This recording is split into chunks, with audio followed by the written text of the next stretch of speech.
I need that sports encyclopedia. Where you at, Steve Kim? Got Trent in the cut.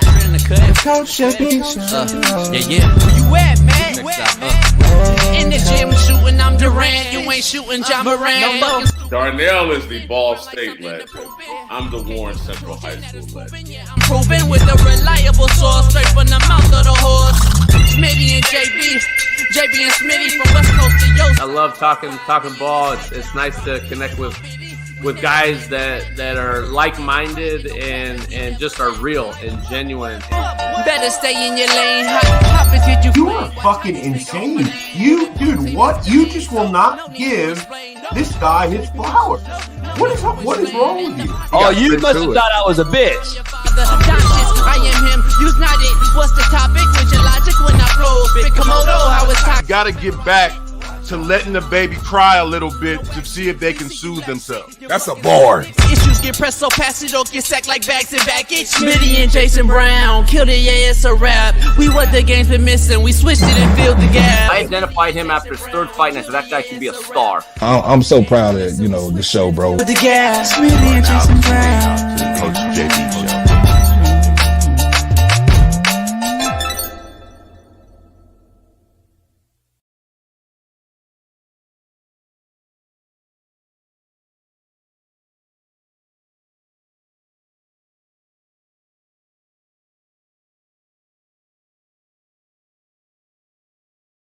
What up?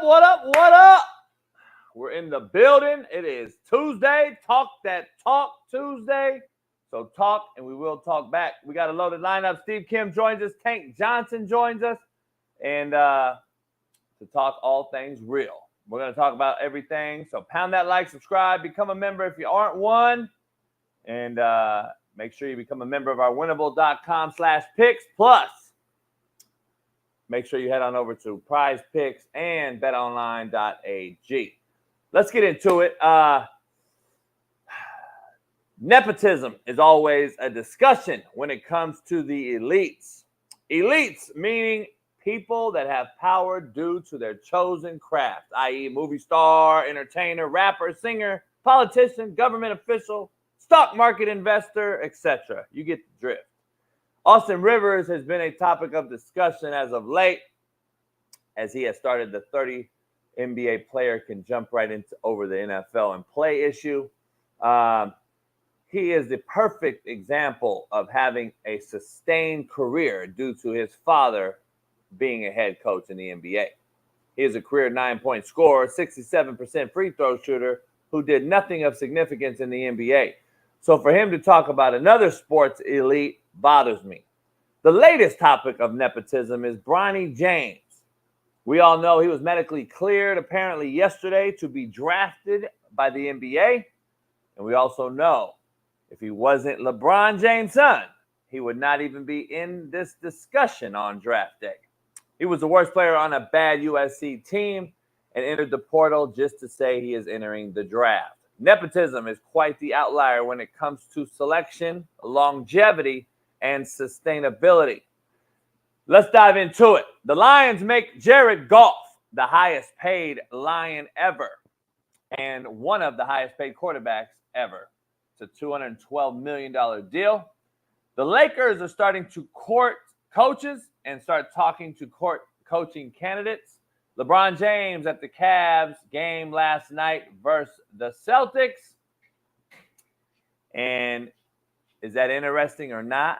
The Mavs Thunder played game 4, and the Thunder come back late to win. I thought the Mavs choked that game off. I think the momentum has shifted back to Oklahoma City, and the Celtics dominate the Cavs without Donovan Mitchell. But why was Donovan Mitchell not playing? We're going to dive into that as well. Bronny James medically cleared to be drafted by the NBA. Chiefs open up versus the Ravens to start the NFL season. And Caitlin Clark debuts tonight to a sold-out arena on a chartered airline. It's all her show tonight. We're going to dive into that. Bucks make safeties Winfield NFL's highest paid DB.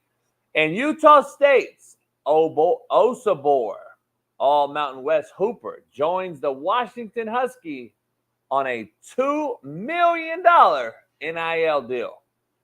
The game has changed. But before we begin, my wonderful co-host, Ball State legend, self-esteem, Naptown's finest, 317, Far East Side great, and AR5 defending, Lamar Jackson loving, LeBron hairline having, and Caitlin Clark swinging, Fox Sports' very own Big Smitty. Welcome him in. Yes, sir. You hear me all right? Talk that talk too. Yeah, can you hear me all right? Yeah, I changed my mic up because Bailey said it's kind of shitty, but I just put the little lav mic up there. It do sound a little better. I ain't gonna lie to you. It sound a little better, man. What's going on, chat, man? I see Barry Bass in here, man. I see baby girl D Porus. We live and loaded and got a loaded show for you today, JB. How you feeling right now? Before we move on, how you feeling right now? Shitty, man. I didn't sleep real well. I got fucked up pillow issues, man. I've been buying more pillows. I bought more pillows over the last probably 6 months than any human you know. And just my neck just fucked up. I gotta sleep like on a certain pillow. And I just can't find the right pillow, dog. Damn. So it just fucks up it fucks my neck, my back, everything up. So I feel like shit, but you know what? My shitty is your great. That's how I look at life. That's how I look at life. I don't know if that's a ball. I don't know if that's a ball. Yeah, we don't know. We don't know. We don't know what it is. We don't know. I feel like I just got this. He said, "My shitty is your great." Yeah. Don't even worry about it. We don't even need to go into it. Just move on amicably. What that mean? We don't know. But let's get you to the quote of the day to start the show right out the gate from Bet Online. What up, man? The real Coach JB here for the Coach JB Show with Big Smitty. We got a proud new sponsor, of course, for the second part of the year, and that's Bet Online. Continue to be your number one source for all basketball wagering needs, including pro and college hoops throughout the year. March Madness is here. Join us every Monday and Friday with Jeff Nadu as we will pick them and up to minute odds, stats, and trends. You can follow your favorite team's path to the playoffs with in-game live betting, contests, and all the best player props. Experience the world's best wagering platform anytime from your desktop to your mobile device. Head on over to BetOnline today. Become part of the team and remember to use promo code BELIEVE, BLEAV, for 50% off plus welcome bonus on your first deposit.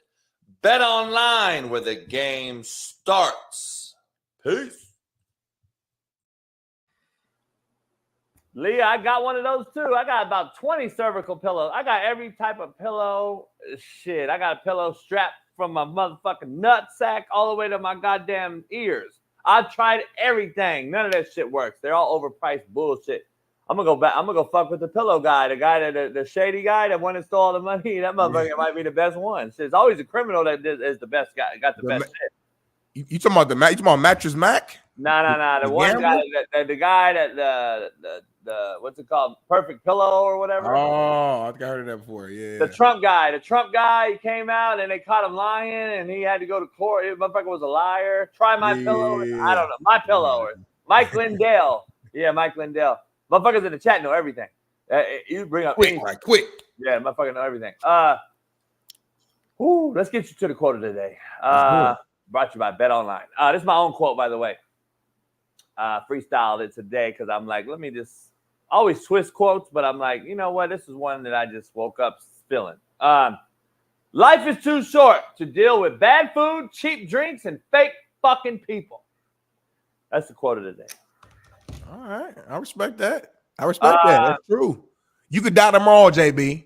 What's going to be your last meal? What's going to be the last drink? And who's going to be the last person that you spoke with and hung out with? That's very important. Make every day count. Don't count the days. Make every day count, JB. I love it. Yeah. Life is too short to deal with bad food, cheap drinks, and fucking fake people, dog. That just is what it is. Contrary to belief, brought to you by betonline.ag. Head on over there. Truth-telling is a loving act, contrary to belief. Truth-telling is a loving act. This contrary to belief. That's real. Yeah, I can't use the heavy pillow, man. The heavy pillow, see, I got to have a fine balance between my neck being flat to the bed somehow. See, a lot of people, we sleep like this. Most people's pillows, we sleep like this. Our back and our neck don't connect. That's where you get the pain. We need our neck to be like that on the bed and it's hard to find that right pillow. Bro, can you just admit you're just old now? Like that's true. That's true. Yeah, because I never had that problem when I was young. Yeah. Just keep it real though. Like all this trying to find a pillow, and I've bought 29 pillows. No, you're just old and you're immobile, which means that you're not moving around that much. You smoke all day, you drink all day, you get AE all day. You do cook food a lot. I will give you that. But other than that, you're not stretching properly. You're not doing your what's it called? Not downward dog. That's a yoga position, but there's a lot of stretches to get your neck and your spine right. I know you're not doing them. You ain't doing nothing with your core. Your core is weak as shit. Your bloodstream sucks now. You say it's the best blood. It's the worst blood because all the liquor you put in there. You're just not taking care of your body, JB. It's starting to piss me off. So you just said real love is truth-telling. I'm telling you the truth. You need to get your body right. You need to start eating right, and everything else will align. You're not going to find a magic pillow that's going to heal all of your bad habits. Start focusing. Lock the fuck in like you used to as a football player. Tap into that mindset, and then your body will get better. Come on, man. Damn. Poll question brought to you by Prize Picks. Head on over to Prize Picks. Use the promo code CoachJB. Smitty, will Mike Tyson beat Jake Paul? Everybody drop it in the chat below. Will Mike Tyson beat Jake Paul? They faced off yesterday, and Tyson laughed and joked, unlike most fights he would ever be at before, which I think is more concerning for Jake Paul than him being serious. I'm just going to be honest. I thought this right here was actually, he's laughing, and I thought that's actually worse. That's worse? Jake. I think it's worse for Jake Paul because I don't think he has he's going to go in the ring, and I think he's going to hit that trigger that he knows. His mind don't work that way, dog. Even though he's got older, he's going to be all business in there. He just so old, man. I'm just concerned. I'm just I'm gonna be honest. I used to pick my dad up from the bar, and he had 35-year-olds, 40-year-olds, 45-year-olds knocked out all over the place. You could ask Ruben. My homeboys had to go pick him up. My dad was knocking cats out. The punching strength does not go away. They said I'm gonna ask Steve Kim today. Apparently, they did a test on George Foreman just a few weeks ago. I'm gonna ask Steve Kim. Apparently, he's still got 1,200 pounds per square inch. He's still the strongest hitter in the world right now. George Foreman's 75 years old. I got to hear Steve Kim on that. Ain't no way. Really, I swear to God, that's what we were just talking about. I just saw it too. There's Bailey, see if you can find it. He's hitting the bag and his son's holding it. Have you not seen it recently? I've seen a video about a year or so ago, George Foreman punching the bag. He's 75 years old and he still had your power don't go away, dog. Any boxer will tell you, unless you're sick or your strength of hit, your hitting raw power does not go away. He's not going away. What is he? 55? I don't know. Mike is. Oh, all I know is I watched Mike fight Roy Jones Jr. a couple years ago, and it was an exhibition. So I guess you could argue that he wasn't going his hardest. He didn't look like that good, really. And I know as much as we talk shit about Jake and all that stuff. Jake is young as hell, and Jake does hit hard. So, and there's a strong belief. I don't like putting this out there, but there's talk that Jake could be taking stuff. There's a lot of heavy talk. Have you seen him? So I'm saying he punches hard. The motherfucker does punch hard as shit, and he's young and quicker. I'm not worried about Mike's power. I'm just worried about just the connection rate and the quickness and the footwork and the head space to be able to move the way that he used to move. That's what allowed Mike to truly do it. You know what I'm saying? Yes, yeah, I seen this year. This is older. This ain't the new. This is 74 years old. I think he's 75 now.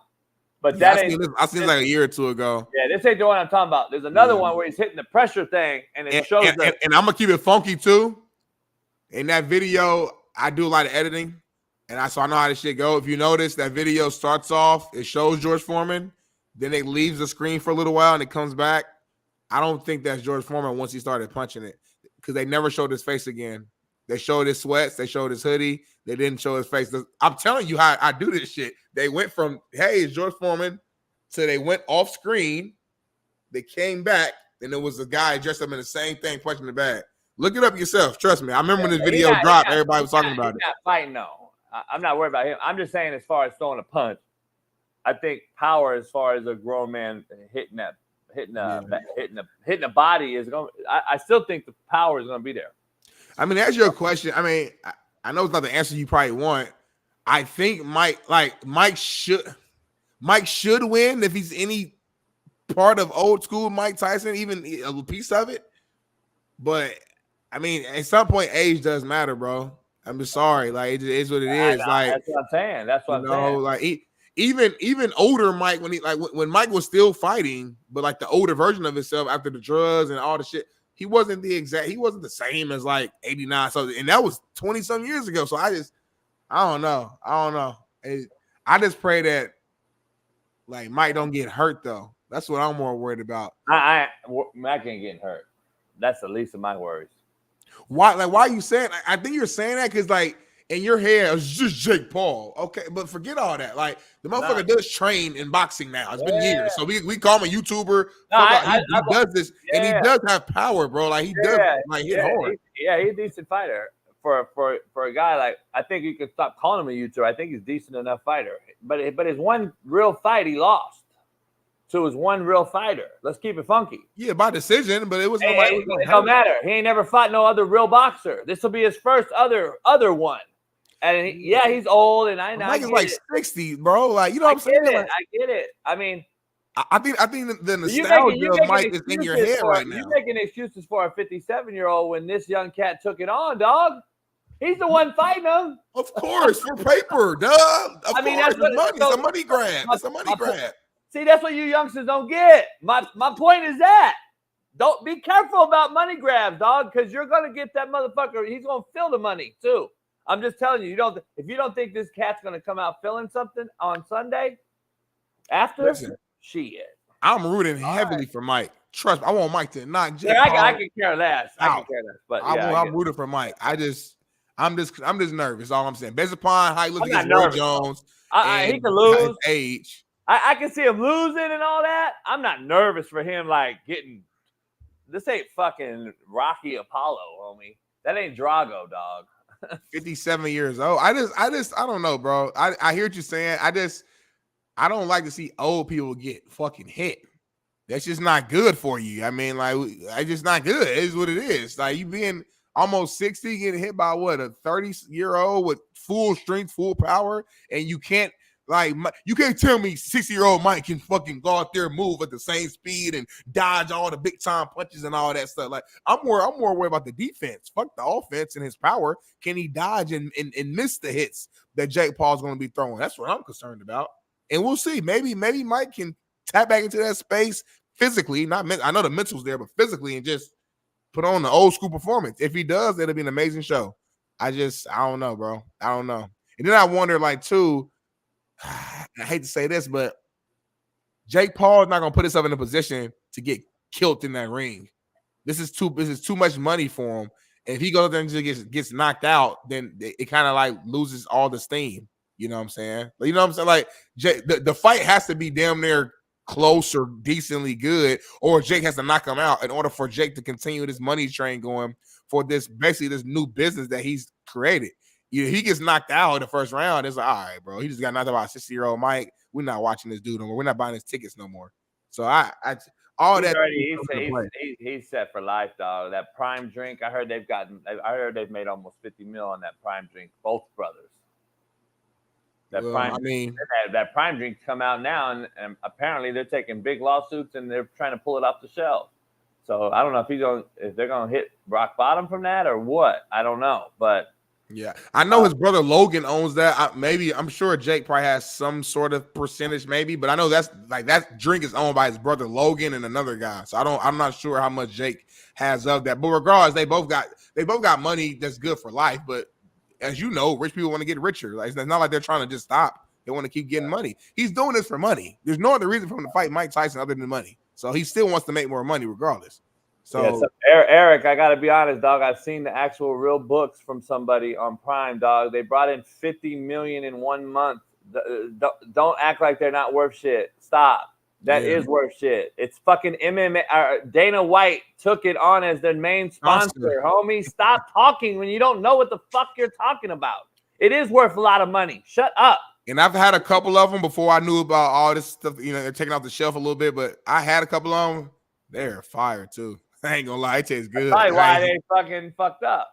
Yeah, they good though. Everything's fucked up, JB. Like, just eat and drink and have a good time, bro. You gonna die, you gonna die. Like, you can't eat nothing. There's nothing you can eat. Now you thinking like me, huh? I'm gonna dive into something though. Start the show off. I don't want to do that, even though we started it already. I want. I got you. I want you to hear this. I know you have, but I want you to hear this and give me your take.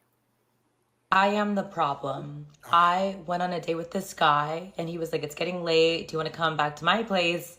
And I was like, sure, but I'm not going to sleep with you. Like, that's not happening. And he was like, that's totally fine. Just come over. And I was like, cool. So I go to his place. He respects my wishes. He's so nice. He cuddles me all night. And I'm like, are you gay? Like, what? And like, I just wanted him to like try, and then for me to be like, no, you know what I mean? I wasn't gonna sleep with him. I just now I feel ugly. This is what. Oh my God.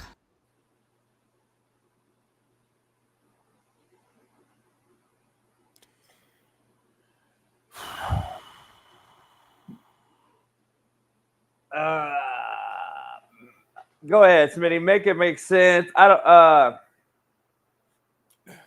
The math ain't mathing, JB. This is what you call girls' math.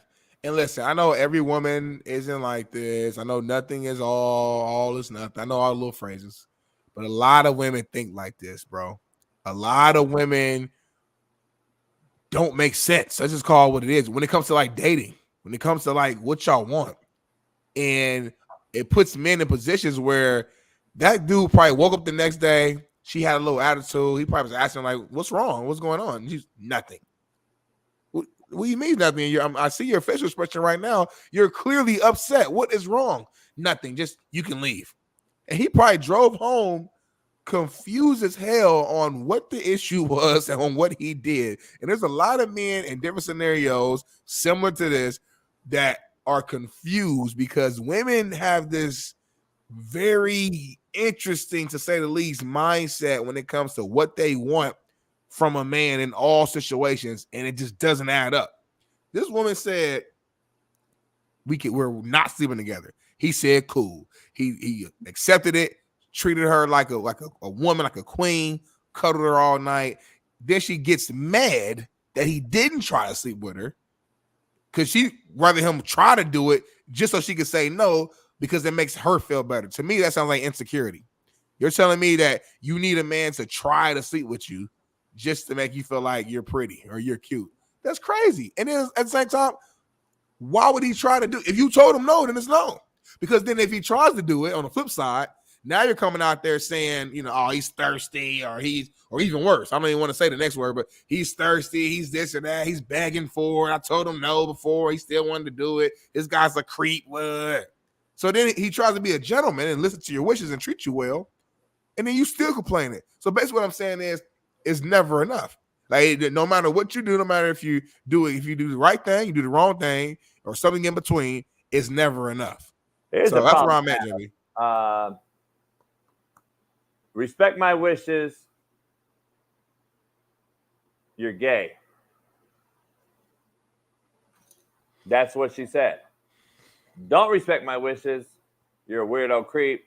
I'm gonna claim assault. You SA'd me, or you R'd me, or whatever they're gonna say.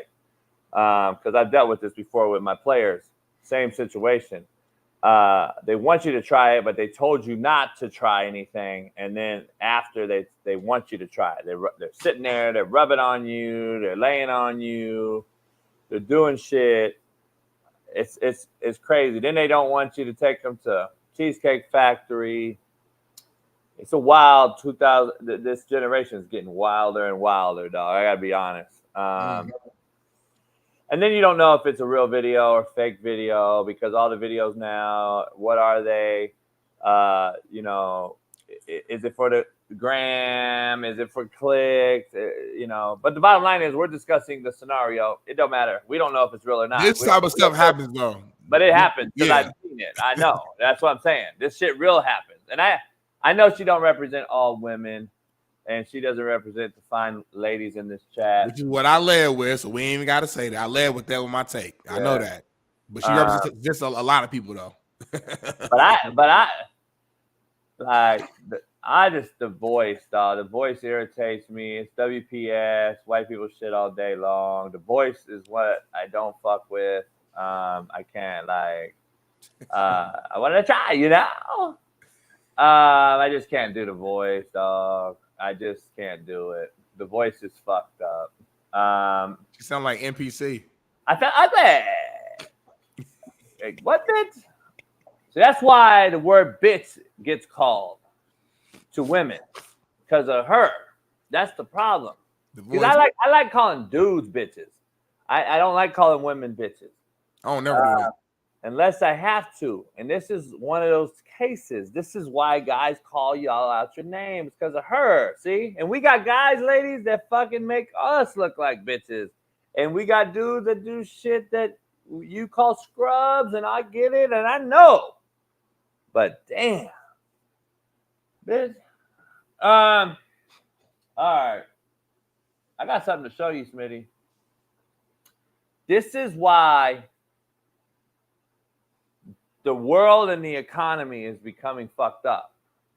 I don't know if you just hear me out. I got a take on this. Red Lobster closed 50 restaurants last night in New York and New Jersey and never told their employees. Cold-blooded. Now, this is a double-sided coin. Because I'm on this show like, man, we need more guys working. We need to be harder workers. We need to be loyal to the soil, blah, blah, blah.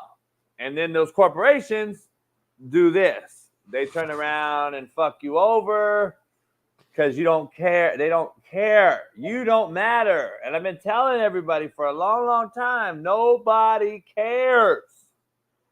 Here's the thing I got to say, though. See, this is a double-sided coin because we have, across this country since COVID, we have multitude of office spaces open for cheap. For some are giving away spaces because everyone works at home.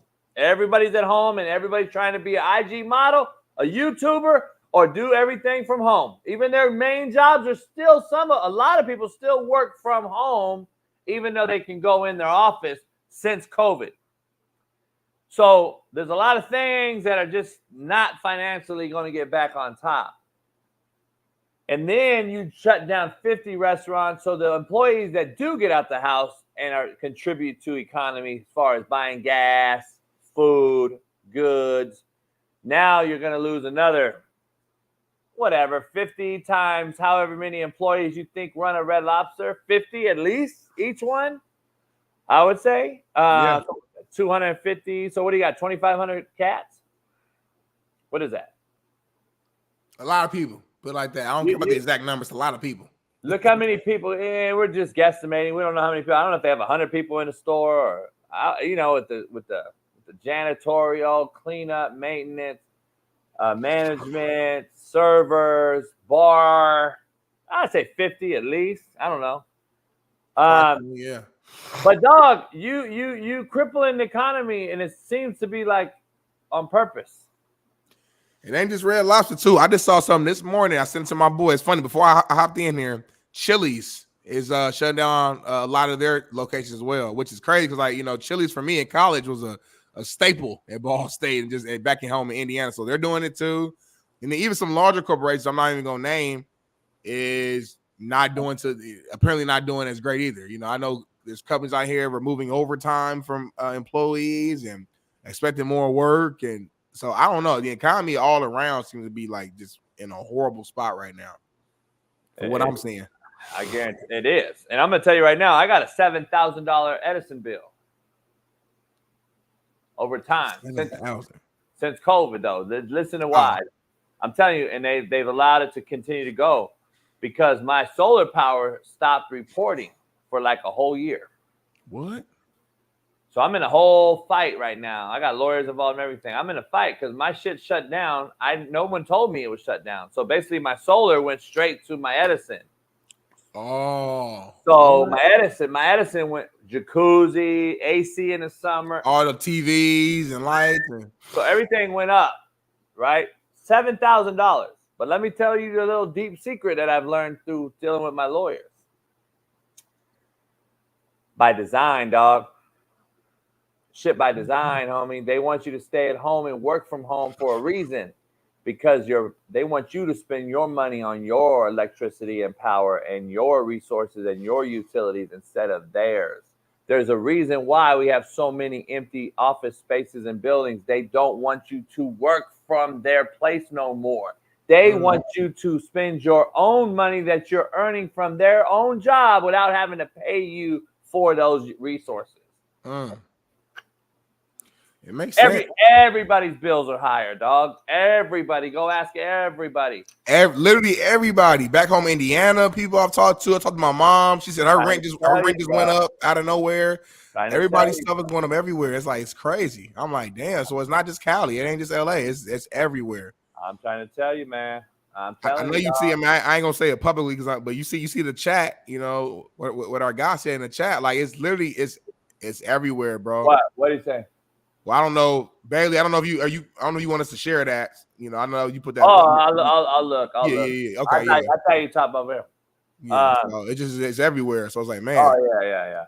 So, That's I don't know. That's everywhere. Well, this is a perfect segue. Then let's dive into. I got to make it make sense then, real quick, before we get into sports the rest of the way. We got Tank Johnson joining us, Steve Kim. Yeah. But this is the real part of the show, and I want to make it make sense real quick because. This is a perfect segue. Our tax-paying dollars go to these states that do absolutely nothing with the money. I wanted to make sense. Make it make sense. Why are all of our roads? I know everybody in this chat and everybody watching this show right now has a road that they drive on and say, fuck. Because I've blown out 2 $500 pair of tires in the last month alone around my house because I got little fucking low profile BMW tires that are fucking expensive, 2 potholes, and they've basically bubbled them up. And I'm like, why do I pay taxes, dog? Why are our roads so fucked up in our cities?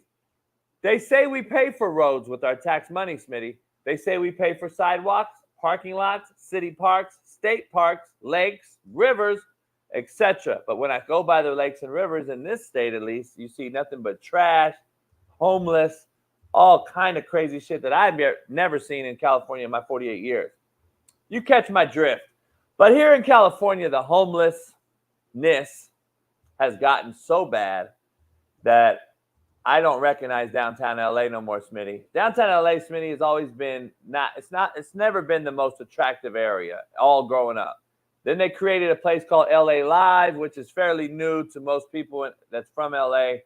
They tried to boost it up because Long Beach, California created something called the Pike. And then LA tried to counter it. This is early 2000s when the Staples Center was built. They started making some upgrades. Then they built the Nokia Center downtown. Then downtown LA started to look real nice. It was like, oh, it's attractable now. You can have actually people down there and eat. Back in the day, it was just business. You know, you had the Jewelry Mart, Fashion District, Flower Mart. You had your food, you had your shit. That's really what you did. You didn't really go down there to chill. Not like Chicago or one of these other cities where it's nice. Yeah. So the homelessness has become out of control. And this is the crazy part about it. Newsom, our governor, claims to have spent $20 billion with a B on homelessness alone 3 years ago.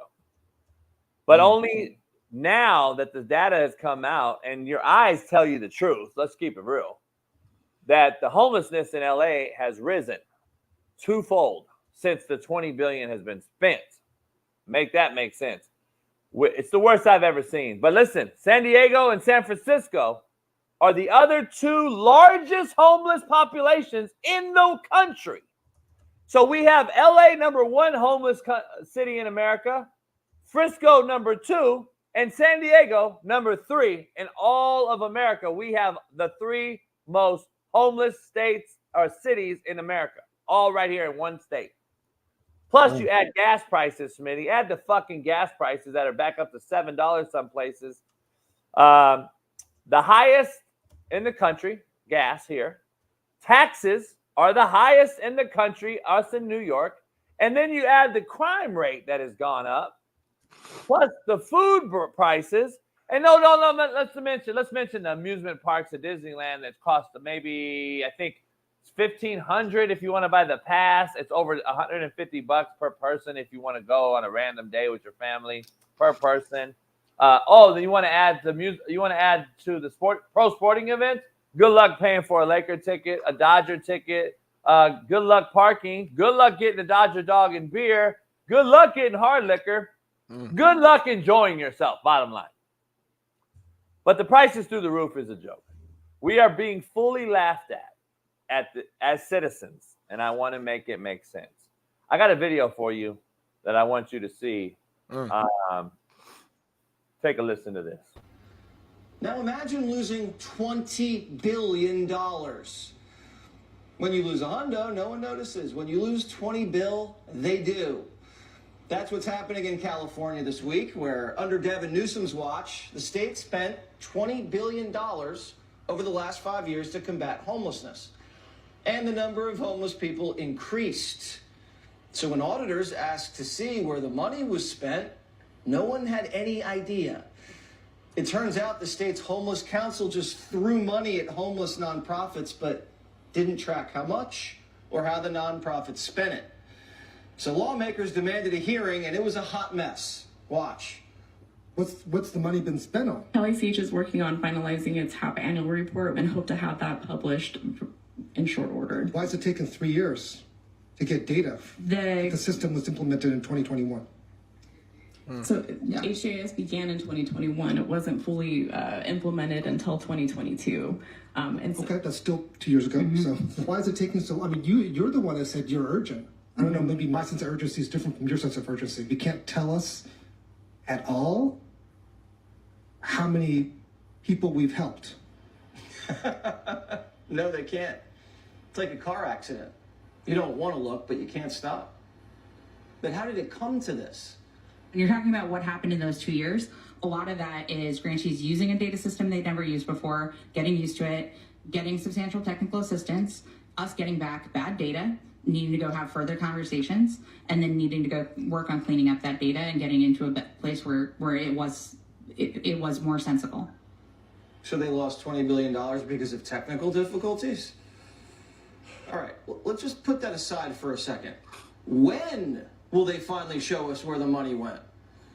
And we're going to get, hopefully, some user-friendly report with all the data of rounds 1 through 4. Correct. In when? In a few short weeks. In a few short weeks. So before we vote on the budget? I can't say with a definite date. I apologize. How can you expect us to vote on something if we don't have any data? And what you got to do is you should walk to the supermarket with one of us on a Sunday. Then you can really, right, Supervisor Horvath, let's hit the farmers market together. You want to hear urgency? That's how you hear urgency. California needs to get it together. Emily Wilson, host. See, this is the bullshit I'm talking about, dog. These motherfuckers are worried about data, and in a few short weeks, and if a meteorite was coming to hit this motherfucker, I bet you'd have that fucking data right now. See, the thing is, you shit on these people, dog. We're shitting on Americans. And here's all the people out there that are going to be a dumb fuck who's going to attack the state of California and say, like, Kyle, I knew it. I just had to look one thing. I had to look 2 guys up, and there's the first one. You got to get the hell out of Cali. Let me give you some fucking insight, genius. We are coming to a city near you, you fucking idiots. We're the most populous state in the union. Do you not think that this is going to spill into Arizona, Nevada, Utah, Colorado? Californians are already in Florida and Texas, you fucking idiot. You don't think that it's going to just stop here? We all leave California is going to correct it? I'm not a motherfucking runner, homeboy. I don't run. I'm from here. This is home. It is still the greatest state in America. Quiet as kept. You can say what you want, but there ain't no weather. There ain't no food. There ain't no views. Food. There ain't nothing like it. Stop with the bullshit. Is it fucked up? Yes, it is. But I can pick out something in every motherfucking state that's fucked up. So don't get it twisted. Now, that's why I'm speaking on it. That's why I'm talking about it. We're still the number 2 economy, and like one of the biggest economies in the whole world is California. So regardless of what you want to say, the bottom line is it's coming to a city near you, dog. It starts in the most populous states. California, New York. Have you noticed what's happening in those 2 states? And then it comes to you. So go ahead and say get out of California. I don't know if the conservative states, though, the conservative states don't really be listening to like California shit like that. Like in Indiana, they did like during COVID, Indiana did their own thing. Like that was Florida did their own thing. Texas, like so. There's certain states though that I feel like they move by the beat of their own drum. You know what I'm saying? Like I do get what you're saying. Like obviously things happen in Cali first before it goes anywhere else. I get that for sure. But there are some certain states that like. They like, nah, we doing it our way. This is how we gonna do it. That's not true though. I'm just gonna keep it real with you. It's not true because this is why it's not true. People don't want to look through the optics. You could say what your state wants to be and say. The bottom line is, if 30 million Californians bounce to Indiana, do you know what it does to your state, homie? Now your gas prices are up, your rent prices are up, and your mortgages all went up because your property taxes just all went up. Right. Everything goes up. Go ask everybody in Colorado that just got a huge influx from Californians, and ask Matt and everybody from Colorado what's happened. They had to put a bill in. So many Californians moved to Colorado that it bumped all their shit up. Their housing went up. Houses for sale went up. Can't buy in this market anyway. The Fed has fucked up the interest rate so bad. So you can't even buy anyway if you want to buy. So you can't refi. If you want to refi, I want to refi my house. The interest rates are higher. So I'm refining fucking more money. It's the most fucked up it's ever been. It's going to be worse than the 2008 crash. I'm just telling you right now. The people that are in Florida are in New York and Cali is because those are the most populous states. When we leave and go to your state, it's going to boost. You think boost the economy? It's actually going to inflate it because, again, more numbers, more action, more food, more gas. I'm just telling you, this is going to be a very, very interesting next few. I don't even know if we're going to go say years, Smitty. It might be just until the election and then after the election. But dog, regardless of who the president is in November, Smitty, the new president is just not coming in and be like, hey, all right, drop all the gas prices. Let's bring the food back down. Let's change everything. And let's get back to being America. Hey, it don't work like that. We don't just print money, homie, and just fucking act like, oh, everything's going to be fine. Right. So, like, go to Phoenix, dog. Phoenix is a fucking shithole. By the way, just FYI for everybody out there that thinks go anywhere you want, go to Phoenix. It's fucking baby Oakland, just a bigger city.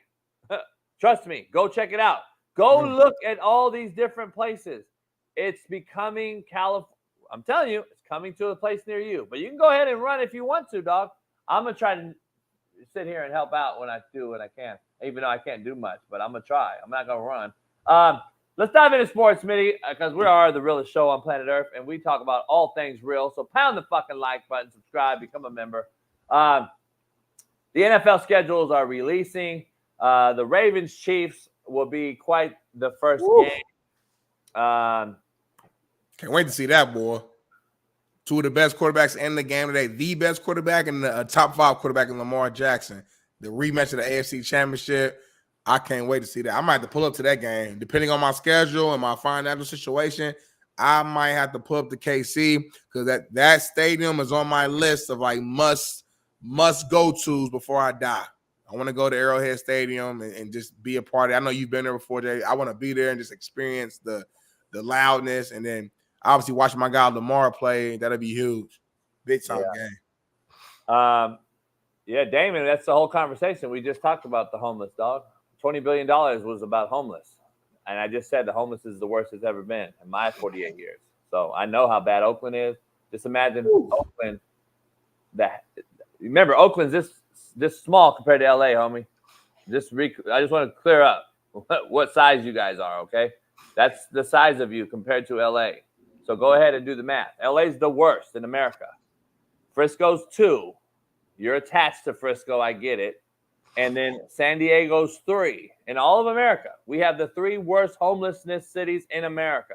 So here's my thing, and we'll move on. We already moved on anyway, and I'm just addressing you. Smitty, I got to ask you, though, when you drive down around that downtown and you see how bad it is, and I'm looking around like, God damn, homie. Like, if I'm the mayor of this city, there's no way that I'm allowed, like, I'm not going in there and feeling some type of way. If I'm the mayor, I don't sleep at night. It's like being a head coach, homie, and I'm losing every game, or my kids are getting arrested, or my kids are getting shot or something. I don't sleep. How are the leaders of this state and country really sleeping at night? I can't sleep. I know. I mean, you must not care as much as they should. I mean, it's just simple and plain. I mean, I lived downtown about 5 years, so I know how bad the homeless is. You know, they're doing a lot to build up downtown. They have so many nice high-rise like apartments downtown now. There's a lot of niceness to it, but Skid Row's still Skid Row. You go down there and you see them everywhere, you know. So it's sad to see. Every time I see it, it's sad. It actually, like, it touches me because, like, again, like, growing up poor myself, I've been evicted and could have been homeless if we didn't have people to stay with. So, like, I have a little sympathy for them because not every homeless person is just a drug addict and a bad person. Everyone has their own story. So I don't know how you can see that. This is your city and you don't do anything about it. Everybody just staying in tents. That's all they did was give them all tents to, like, lay out in, you know, on the street. But it's bad. I don't know. So yeah, it's fucking wild. I don't know. But it is what it is. Listen, all the schedules come out tomorrow. We're gonna have a whole breakdown the rest of the week on the show about the NFL schedules. We'll break down per team. Until we get all those, we'll break it down tomorrow with Matt, and we'll dive into that. But Jared Goff signs the largest contract in Lions history, $170 guaranteed, $210 million or $212, $210, what? Who gives a fuck? Yeah, but he does. I would too, but I'm just saying. It's $2 million. Yeah, 212. 170 guaranteed. If you do it right, you never have to worry about that $2 million. But he's locked in for the rest of that duration in there. You know, again, this is another guy, man, that I'm gonna take heat from all the Detroit fans, but I wouldn't pay that dude nothing close to it. But that's the market. It is what it is. There's no sense in arguing it. Stop counting the man's pocket, JB. You gotta stop doing that. The man earned that. He earned what the market is. I'm not counting nobody's pockets. I'm telling you what y'all are doing to this league. You're making it shitty. You can say what you want. This is what it's always been. The market just changed. Don't let the numbers scare you, JB. The market is the market. That's what it is. I don't care about the numbers. I care about the league being mid. Jared Goff's he's a good ass quarterback, man. Took Detroit further than I think they've been ever. We're in a very, very, very long time, further than Matthew Stafford ever took them, respectfully. Further than Matthew Stafford ever took them, respectfully. You know, I mean, this guy has done a lot, man. We don't give Jared Goff a lot of respect. And I get he's not a superstar, he's not in the top tier. We understand all that, but man can throw the ball. And literally, if his receivers just don't drop a fucking few easy ass passes, they beat the Niners. Like the game, they win that game. You gotta stop talking so ignorantly, dog. I know you're not comparing him to fucking Stafford, homie. Nobody's doing that. And I know you're not comparing this Lion team to Stafford's Lion team. See, that's ignorant. I said was the facts. No, you getting emotional right now. You're getting emotional right now. All I said is he took this Detroit team further than Stafford ever did, which is a literal fact. I didn't say nothing. I didn't say better than Stafford. I didn't say none of that. You getting emotional, homeboy. Statement. You getting emotional, homeboy. Not really, homeboy. You a Stafford fan. So you're telling me that Stafford left that shithole and won a Super Bowl, and you're putting this guy over him? Did I say that? Did I? You Chat, specifically tell me said, right now, chat. Did Hold I on, just come out here and say, "Hey guys, Jared Goff is better than Matthew Stafford"? Did I say that? No. No, I literally said. Why would you that compare he them? Why'd you compare him then? Because Matthew Stafford was the last quarterback prior to him joining. Don't compare him, homie. He was That's there a for 10 bullshit fucking excuse. years. He was there for almost a decade. He was there for like a decade, and then they didn't do shit. They didn't do shit. All I'm saying, Jared Goff gets there and takes him further than ever been. That was the worst comparison ever. No, that's your opinion. It ain't my opinion. I'm gonna compare him to the last quarterback that was the there. Lions further than the worst team Matthew in the Stafford was there for a decade, and he didn't do nothing. I'm sorry. I know how talented he is, but wins gotta matter. Wins have to matter at some point. So when they traded and Goff, Jared Goff took them further than Matthew Stafford ever took. That's a fact. How are we arguing the facts? That don't make sense. No, you know what the facts are? What's the facts? This guy was shitty in LA. He lost the Super Bowl. We traded him, and the very next year we won a Super Bowl with your Detroit quarterback. So you want to use that same argument? You want to use that same? No, you want to use the same argument? You think the team that Matthew Stafford had was the exact same team that fucking Jared Goff had? No, it wasn't. No, it wasn't. They brought on more talent, and you know they fucking did. They went all the way in. They brought in OBJ, who was fucking balling out that year. They brought on more weapons, more guys on defense. Stop it. So don't use that same weak ass argument when I'm talking about the Lions, but now use the same thing for the Rams. So you're don't do that. You're saying that this Rams team was this far apart when Stafford came, but you're saying this Lions team was the same as Stafford was on it? I'm not saying that. I never said. You're making up shit that in your head. No, I'm going up how your brain works. It's crazy how your brain works. You said, dog. It's crazy how your brain works. It's insane to me. It makes zero sense. It was a dumb comparison. I think your brain's not comprehending what I'm saying. No, so, it is. You make that make sense. You should have never said, well, he took Stafford further. That's not even he fucking literally took the Lions further than Matthew Stafford did. Why is that making you so emotional? I didn't say he's a better quarterback. I didn't say he's better than this. He literally did that. There's no argument to it. That's a literal fact. That's literally what happened. Why are you being emotional? I didn't say nothing about him being better. I'm not emotional. You're defending the guy for getting paid. I'm telling you why he shouldn't get paid, and you compare him to Stafford, who won a Super Bowl. That's why he should get paid because he wins games. You can't argue the facts of it. And Jared Goff took the Rams to the Super Bowl. Yeah, they lost, but he got there.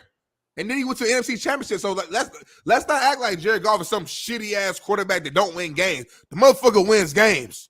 And he don't need Shaun McVay to win games, apparently, because he did it again in Detroit. So obviously he knows how to win. He's not better than Matthew Stafford. I would never say that. He don't win the game. Okay. All right. Well, hey, most of the quarterbacks in the league ain't won the game. What game has he won? Most of the quarterbers in the NFL haven't won the game. The argument is $212 million. All I was starting to show off was saying this motherfucker, I would not pay him, but I know the marketplace. You ain't paying nobody though. But I said I know the marketplace, did I not? And then you tell, well, he's taking the Lions further than Stafford. Come on, dog. It's fucking way different teams, way different era, way different league. Those two should never be compared. The other one left and won a Super Bowl. What's this guy won? He had a super loaded team with the Rams. You better win Super Bowl with that team. It was the same team Goff lost with. Super loaded team. Same team Goff lost with. Stop. They added more pieces. Stop. Who they add? They added more pieces. Go look it up. The Rams are your team. The Rams are your team. The Rams are your team. Go look it up. Go look it up, homie. At the end of the day, my argument is not saying he's better than Matthew Stafford. Again, I'm going to make that very clear. I never once said that. All I'm saying is Jared Goff deserves this contract. One, because the market says so. Number two, because he took the Detroit Lions further than they've been since I've been alive. So I don't know what they did before I was alive, before 94, but the first they've been since I've been alive. Detroit Lions have been a shit show my entire life. No respect, even when Matthew Stafford was there. No respect at all. They had Calvin Johnson, they didn't do shit. Barry Sanders there, they didn't do shit. Jared Goff gets there. Of course, other pieces as well. Of course, it's a football team. It's not one player, but the quarterback is the most important player.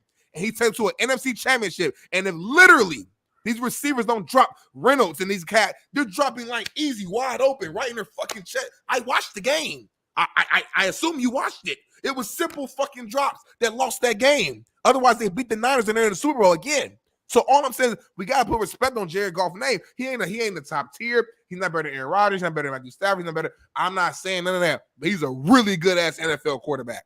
That's all I'm saying. You know who the number one seed in the West is in the NBA this year?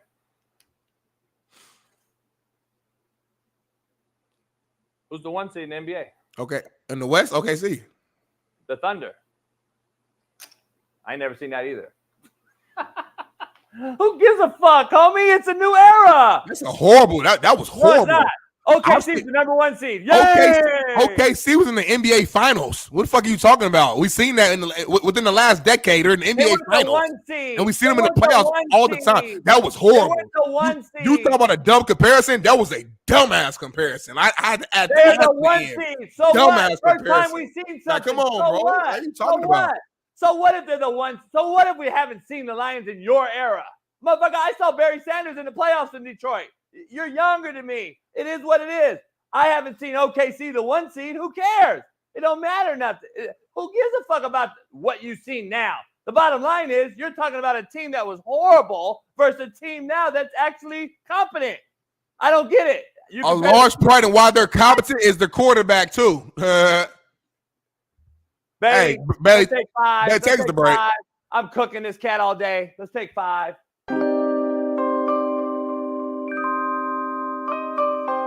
I don't know if you've seen it, but in Seattle has something going on with the judicial department. Let me check on that. So we were talking May 6th, 8:45? Yeah. That works for me. All right. Do I need to sign anything? No. Just out of here.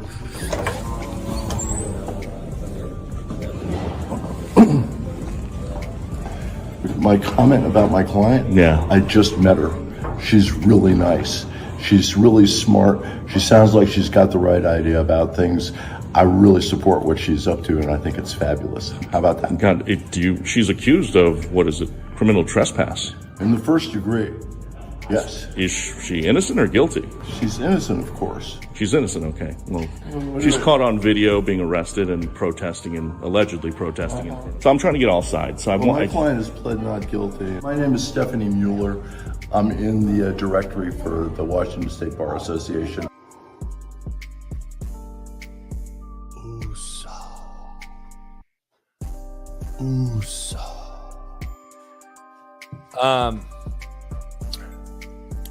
Its name is Stephanie. What was her voice? What was her voice so deep? Its name is Stephanie.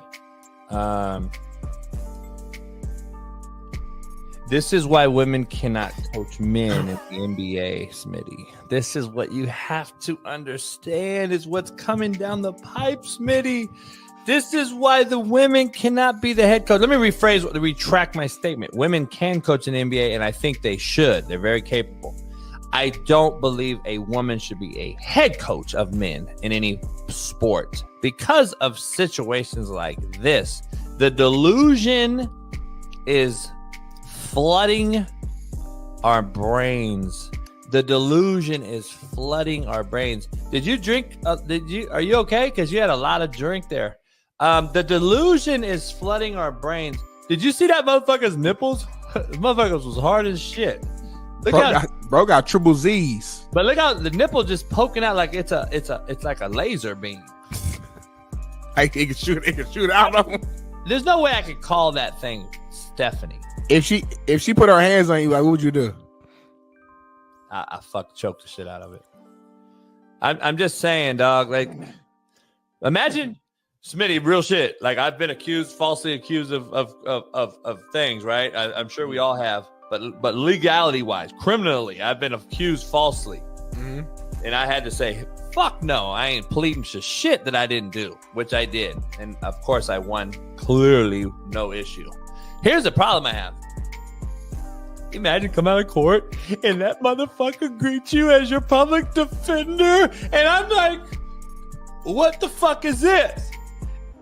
Well, my name is Stephanie, and I'm here to get you off all fucking charges. Are you ready to? Are you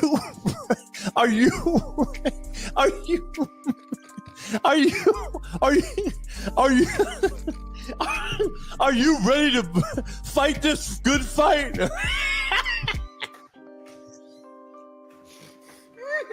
Motherfucking titties is out in your face. Motherfucker got titties and nipples.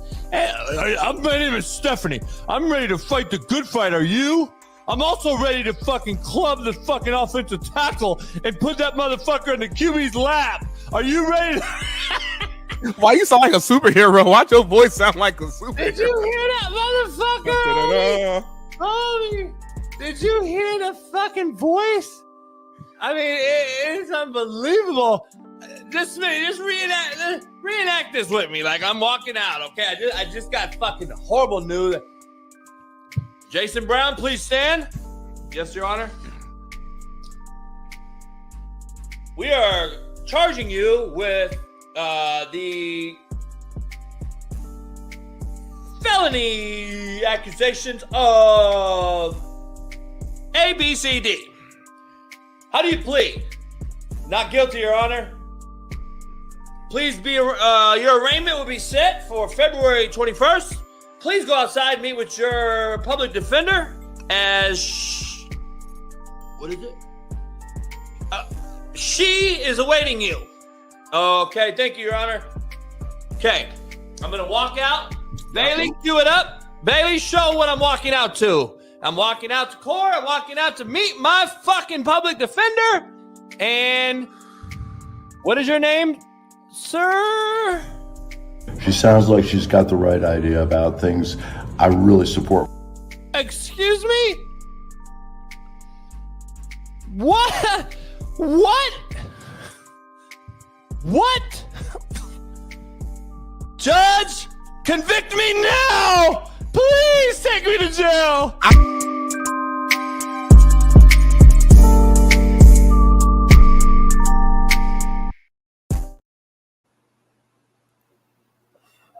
We back in the building. Smitty taking a shit probably. I need to. Boy, I had some Five Guys last night, and contrary to belief, when it comes to fast food spots, fast food burger spots, Five Guys still has the #1 burger. Argue with your mama, argue with whoever. In-N-Out ain't even close. In-N-Out, I count the fries with the burger. Your fries got to be good too. In-N-Out fries are trash. They have the worst fries in the America. I've never had a worse fry than In-N-Out fries. They're horrible. They're cold. There's no seasoning. They're soft. They're mushy. There's no other burger spot, fast food wise, that's better than Five Guys. You can't say that. That's like your goddamn Goff comparison to Stafford. You don't need fries to make the burger great. What are you talking about? Fries is a part of it, but even the burger by itself, the burger's not better than Five Guys burger anyway. How are you comparing two burgers and then you talking about the fries make the burger? Hey, come on, man. In-N-Out by far is a better burger than Five Guys. No, it's not. No, it's not. Their burger's good. In-N-Out burger's good. It's not better than Five Guys. Are you kidding me? You go to Five Guys and they say, "Hey, Darnell, how you doing?" "I'm doing great. How are you?"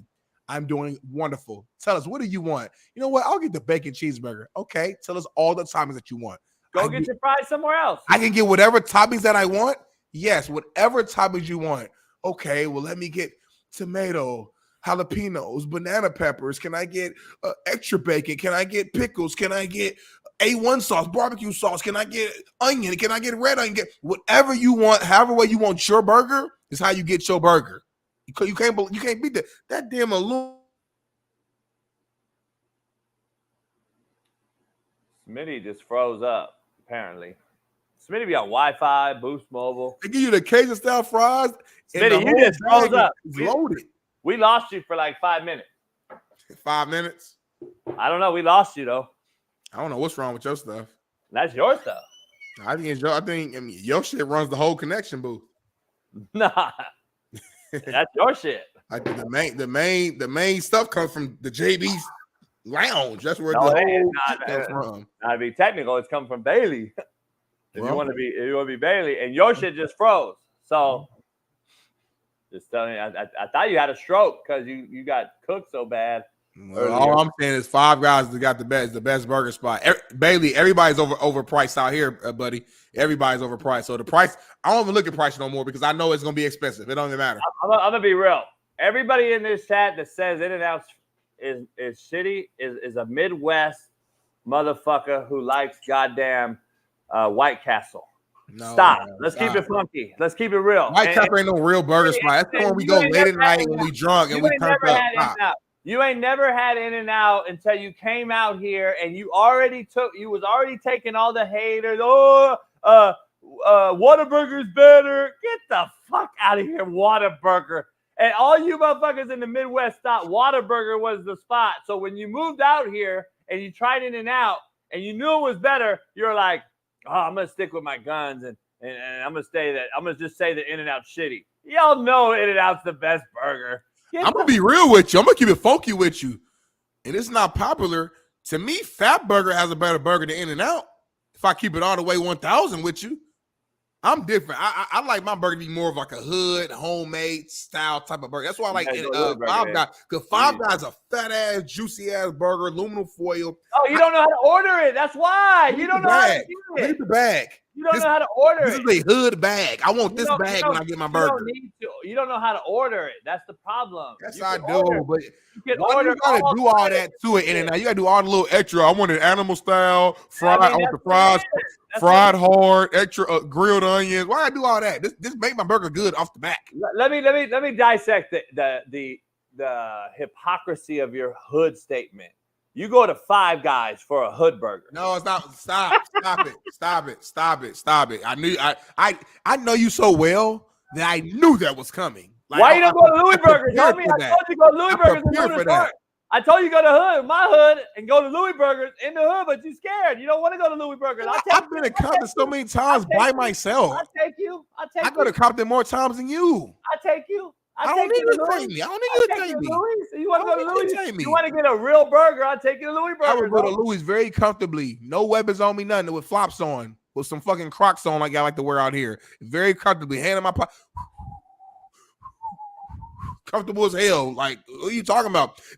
Listen, you brag about being from Compton in the hood. The hood ain't shit to me because like that's what I know. Like that's just all I knew. I grew up in poverty. That's nothing. Like that's like I expect. You grew up in the country. I expect that.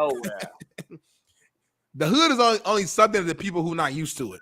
That's what I know. That's some regular everyday shit. Everybody from Post Road, everybody from that town here, y'all know what we on, man. We're going to Louis. We're going to Louis ASAP. And JB don't know me. And the motherfuckers, Whataburger. Anyone that says Whataburger is number one, like John Hadley. John Hadley is interesting because John's lived out here, plus he lives in the Midwest.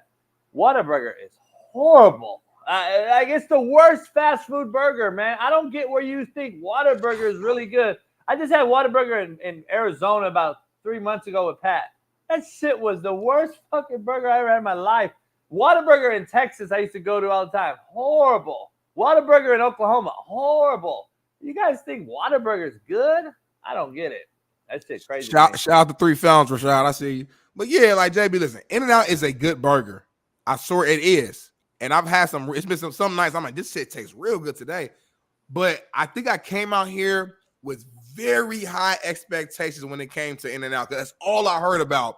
In-N-Out, West Coast, In-N-Out. So when I came, I'm like, it's good, but y'all definitely overblew it. Like y'all made saying this thing was just phenomenal. And it's a good burger, but in my opinion, and I would say I'm more of the foodie on this show than JB. He don't eat as much as me. I truly believe that Five Guys has a better burger. I'm sorry. Like, it is what it is. I'm never going to change that. So, it is what it is. We can move on, though. Man, look, I know we hadn't even really talked sports today. Fans, we apologize, but not really. I don't really give a fuck. We'll be back tomorrow with more sports. We got a lot of sports still to go yet. We're fucking just started the show. This show just go by so fast because it's so good, but you won't even pound the lights. So, I'm not fucking apologizing for shit. I got something to tell you, though. Will this affect you and your phone service provider? Because I don't know if you heard about the news, dog. I'm kind of see, I don't care about, before I get going on this topic, I want to be clear, because I'm always the asshole that everybody hates and wants to cancel. I want to be clear. Rand, bye, bitch boy. Take your bitch ass out of here, Rand. Nobody gives a fuck. You're in here every day and you always talk about you're leaving. Get the fuck out of here. Bye. You little bitch ass fucking cowardly cunt. Damn, hey, so look, here's what I gotta say. And this is what I gotta say. I gotta say it. I don't feel good. My neck hurts. Let me, this is what I gotta say. Before I say it, I want to be clear on how I say it because we're live. We don't have a script. We just say real shit. So I want to be clear here, real quick. And let me make this clear. I have no idea what he's about to say or what he's about to talk about. No connection to what he's about to say. I'm not gonna put you in harm's way or nothing. But is it in, Bailey? All right, here we go.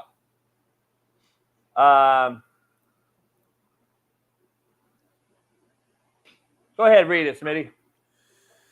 It says this update introduces a new Pride Radiance wallpaper for the lock screen Apple. JB, listen. This is the world we live in. I guess for me, JB, I don't pay attention to this shit.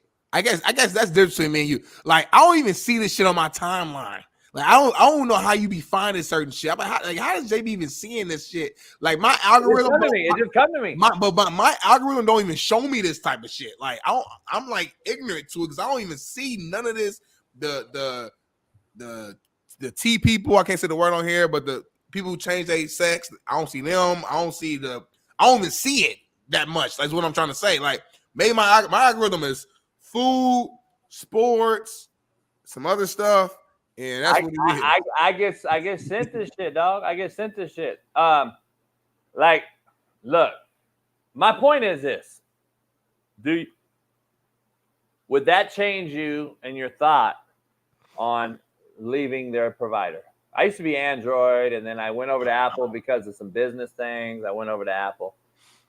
So look, Bud Light lost its ass. Target lost its ass. Target just now is going back to getting rid of all the.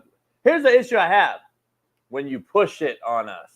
I don't care if that's what you do, and I don't care if that's who you are. When you push it on us is the problem that we're seeing out here in America right now. The problem is being forced to do this type of shit or being narratives having pushed on our kids, being pushed on everyday life in the schools and books. I'm tired of that shit. And that is what makes me say, fuck you, motherfuckers. I'll leave. Because I'm tired of the push on kids and other people. And I'm going to be honest, it's always, I guess it's the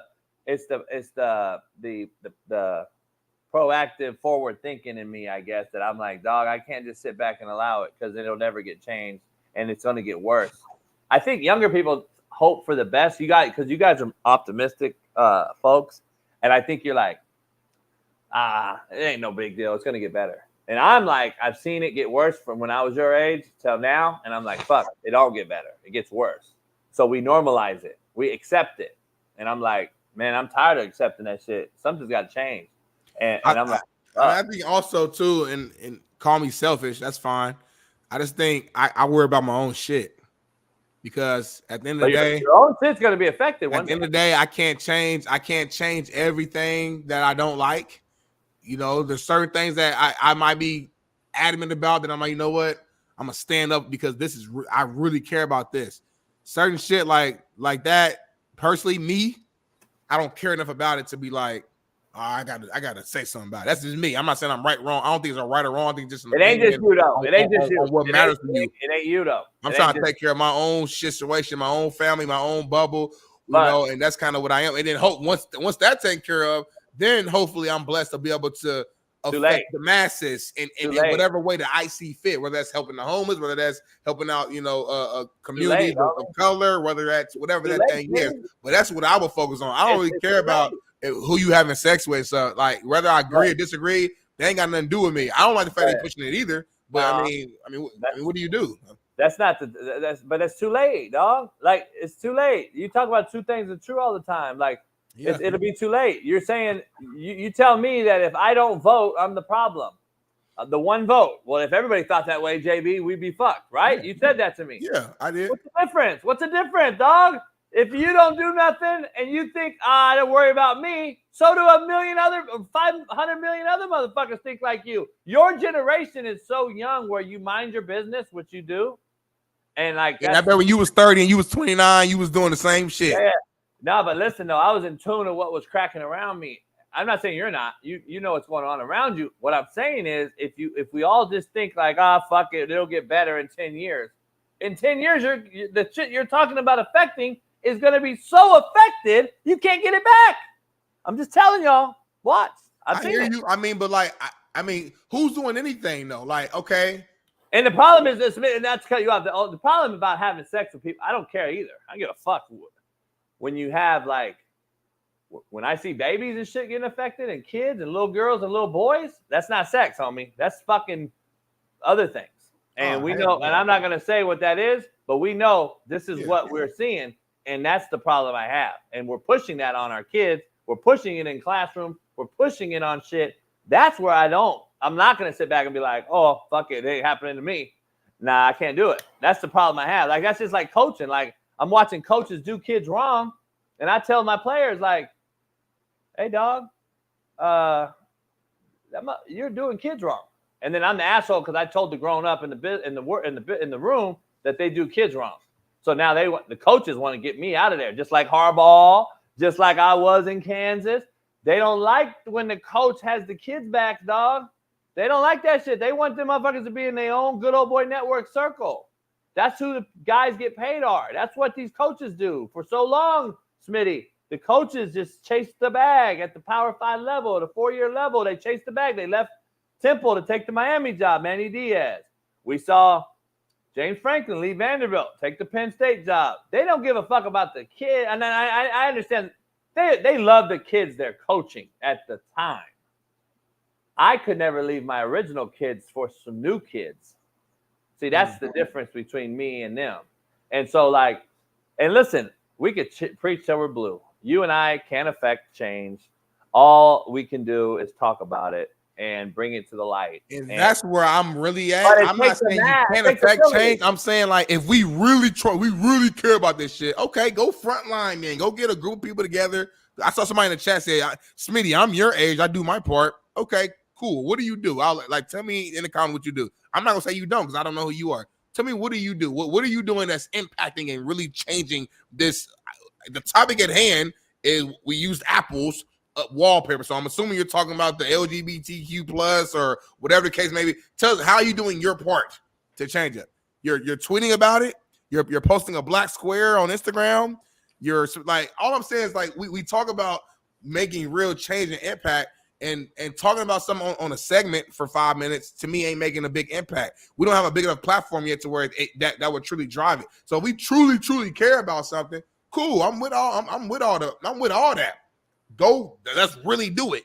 Go get a group of people and do the research and figure out what you can do to change certain things. Like you just said, Target, they're obviously a group of people, somebody did something to drive them back to, like, removing some certain products from their stores that were kind of sexualizing and advertising certain inappropriate clothing to kids. They're moving out their stores. Kudos. I'm glad that's happening. Somebody, whoever did something to drive that change to happen. All I'm saying is, if we're going to be like here on this show, see people in the comments, I'm out like, Smitty, you know, you're not doing your part. What's the plan? Tell me what the plan is. Tell me what the group is, and maybe if I care about it, then I'll jump in and help. You know, there's so many things that are going on right now in the world, so much messed up things going on that I don't like and don't agree with. There's only so much time in the day. So when I say right now I'm focusing on me, I'm telling you, as a 30-year-old married man who's early in his career trying to figure out my own life, right now, I'm worrying about Darnell right now. JB makes a good point. It might be too late in 10 years.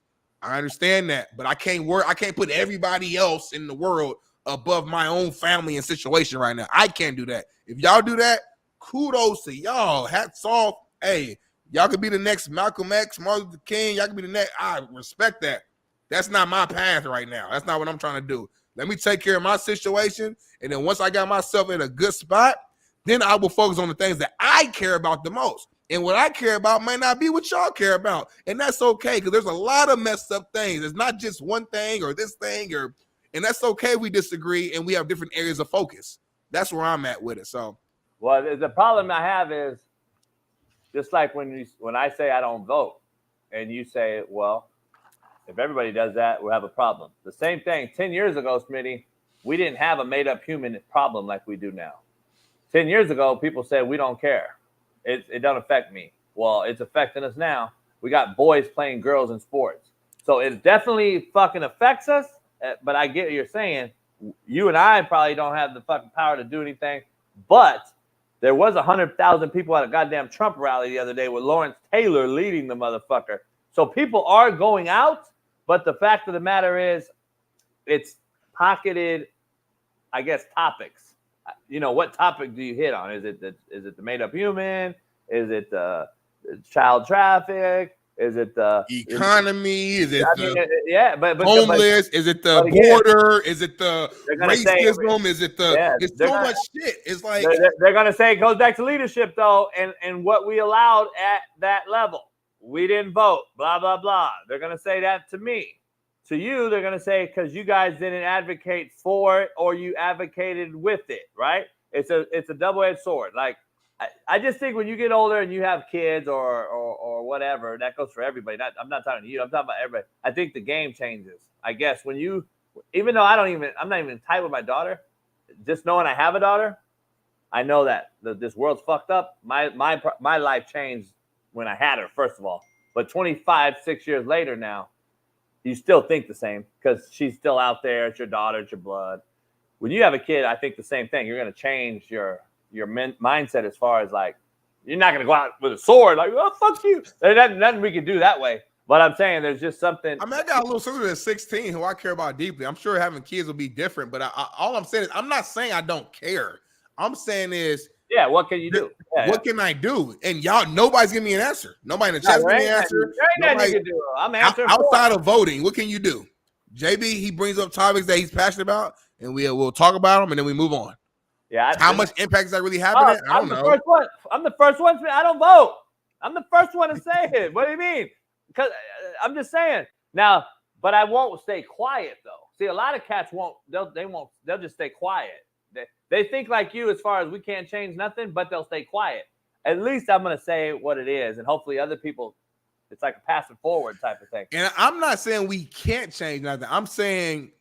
What we're doing isn't going to lead to change is what I'm saying. I'm saying arguing in the comments ain't gonna lead to change. I'm not saying talking about on the segment for 2 minutes ain't gonna lead to change. I'm saying if it's something that for y'all serious about this shit, you need to create a movement is what I'm saying. You need to go because shit changes when you got numbers. You need to go find a community that thinks just like you, that believes in shit like you, and figure out a game plan that will cause some sort of controlled chaos. What I mean, I don't mean no like controlled chaos. Enough of an energy and movement that will make lawmakers and politicians or whatever look at you like, damn, we got to consider what they saying because anytime you come together, people got to step back and at least respect what you got going on. So all I'm saying is, if y'all serious in the chat, everybody talking that big stuff in the chat, cool. I'm respect all that. Let's see what y'all doing there. Let's see it. And once y'all start the group and y'all see y'all serious, if it's something that I believe in, maybe I'll join you. But until then, shut up. Because all that stuff y'all talking, people just talking. I'm not talking about you, JB, of course. I'm saying the people just in here just talking like it's like, come on, bro. Ain't nothing. I'm doing my part. What you doing? You tweet at the show. You're messing the show. I'm doing my part. You ain't doing shit. Who might even know you?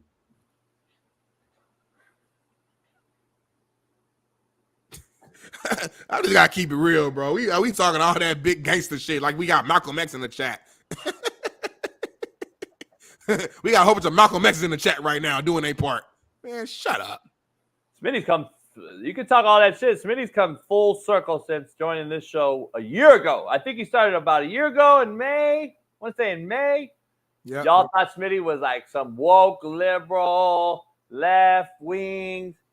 He could be all that, but he's not what you thought he was. I'm me. I'm not right-winged at all. I'm not left-winged at all. I'm Darnell Smith.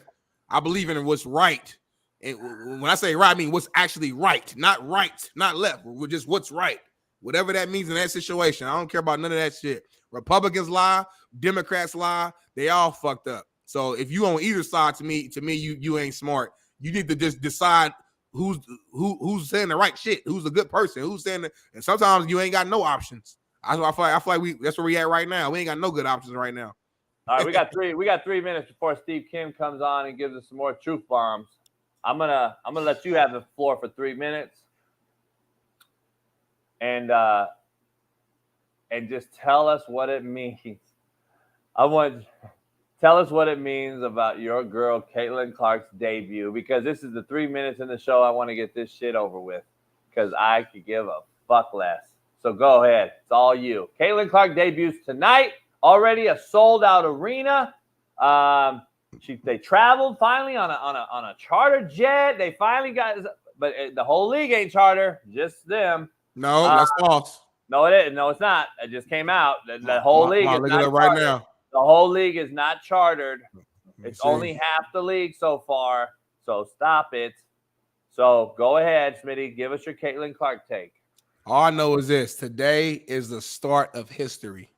And we're already seeing the impact of the Caitlin Clark effect already in the league. You're seeing the charter flights. You're seeing the TV deals in more nationally televised games. You're seeing the more hype around the league already, the more excitement around the league. It hasn't been this much excitement preseason leading up to a WNBA season in a long time. I might say ever, but again, I haven't lived a long life, so I don't know everything. But in my lifespan, in my lifetime, it's never been this much hype and curiosity leading up to a WNBA season. I bet most of y'all didn't even know when the WNBA season started prior to this year. So Caitlin Clark, the effect has already begun. I'm seeing women get more deals out of nowhere. Asia Wilson got a shoe deal. And again, that's because she hooped and she got championships. I'm not saying that's because of Caitlin Clark. I'm just saying you're just seeing the growth of the overall sport happening right in front of our eyes. And it's a beautiful thing to see. And as a Naptown native, I am blessed and we are blessed to have Caitlin Clark in our city. Now, listen, y'all. Don't put these crazy expectations on her to win a championship rookie year or to average 40 points rookie year. She's still a rookie. She's gonna go through the growing pains. But I'm telling you, man, we're gonna see a lot of flashes of greatness, and the future is beyond bright. We got Leah Boston over there. That 1-2 punch is gonna be crazy. Shout out to Caitlin Clark, man. Today is the start of history. The WNBA will never be the same. I wish I'd tell Lisa Leslie that, Cheryl Miller that shit when there was no black sisters playing in the WNBA. She came out. Everybody's a pillar. Everybody plays a role, of course. Well, let's dive into our next topic and welcome in the Korean Cell, the one and only, our main man, Steve Kim. Steve, welcome in. I appreciate you joining us. Morning. What's going on, Steve? Hey, by the way, Darnell, I heard what you said. Bottom line is Caitlin Clark should be the WNBA logo. I mean, seriously, she should be the Lady Jerry West, the lady logo. No one would give a damn without her. I saw your tweet. I agree. That is the truth. Yeah, she was in the flight, chartered flight. Right. But let me ask you, I got to ask you something, Steve. Why are men having to pay for these women's flights? Well, that's equality. I mean, so look, it doesn't matter to me. I'm not going to don't want to talk about that. Smitty don't want to talk about that one. Why does that matter, though? Why does that matter? Because it matters. Because without us, they don't have a league. Without the NBA, they don't have a league. That's the fact. Do you understand how young the WNBA is, though? For real, though. Like, it's not that young. It's like my age. No, it's not. Yes, it is. Smitty, I think it's like 25, 26 the years old. WNBA is going on. Hold on. Steve, say it again, Steve. It's about 25 years old, I believe. Okay, so JB, why'd you say I'm wrong when I just said it's about my age? I'm 30. I took it wrong. What I meant by your age when you said your age, what I meant by how long have you been watching it, I took it as it's almost your age as far as years old. How old you are. It's a very young league. I know you ain't been watching the damn WNBA since you was a little kid. Stop it. No. Okay. I haven't. I'm just saying. That's what I'm saying. I'm saying the league isn't that old yet. Yeah, The I know. NBA, It's almost the your age. NBA wasn't making money. I don't know if at that. Go fact check me. I don't know if the NBA is making money at this point.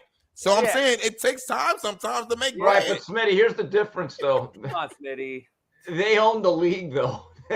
Owners that lost money. I mean, it was like real capitalism. It wasn't some sort of program that was like a charity. Well, The Steve, NBA guess what? All that's changing now.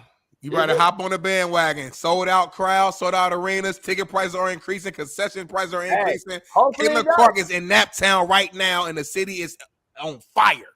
Hey, hopefully it does, Smitty, because listen, dog, Brittany Griner went over to Russia because she wasn't making enough money here. So let's just keep it real. Hopefully they all do that every offseason. Hopefully it does change. I don't know. But I'm not watching it. I could give a shit. Hold on, Coach. Let me check you. Not making enough money. She was making 4 times the average of the average American. Let's watch our phrasing.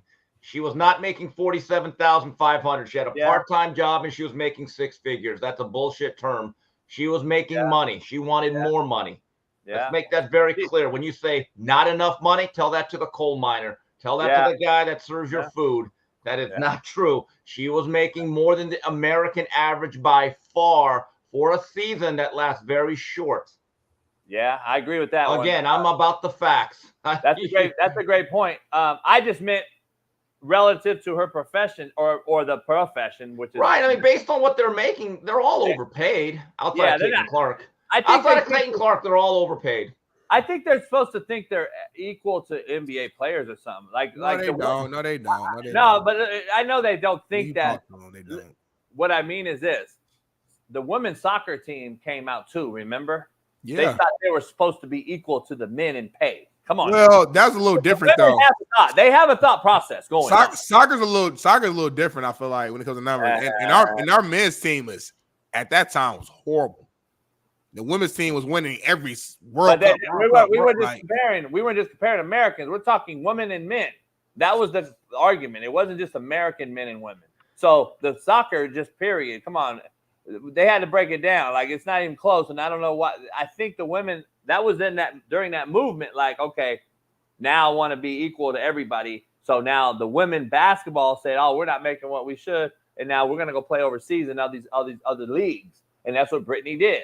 And so, to Steve's point, she still makes more than the average human on this earth. But they all do that every offseason. WNBA players, I think they get paid really good typically to go overseas. So yeah, they go do that. I mean, as you should. I mean, yeah, they get paid more than the regular American. But and Darnell, you don't have to play in the WNBA if you really enjoy your free time.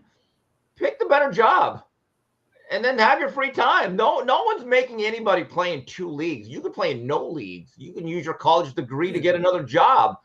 But the sense of entitlement that I have to – no, you don't. You don't have to play in a second league. And if I was one of these ladies who was faced with the choice, do I want to play in the lesser paying league or do I want to have another option? But you don't have to play in both leagues. You can just play in one. Honestly, I've never understood. No one is forcing anyone to get a second job. Sometimes you do it out of necessity or want, but there's not this. There's no one's forcing them to go to another country. They make that choice. Yeah, and to their defense, though, I mean, me personally, I'm not seeing a lot of the players come out and complain oh my gosh, I gotta go. No, I think they enjoy the fact that they can go make some more money, and for the most part, they're treated well overseas. So I don't think it's a complaint. I just think they're just voicing the fact that for me, because I've talked to a few WNBA players before to trying to get their opinion on this.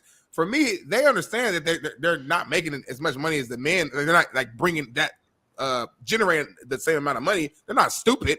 I think for them it's more so the marketing push around them to push the league. Like I said before you jumped on, Steve, most people don't even know when the WNBA season starts. Let's just be honest.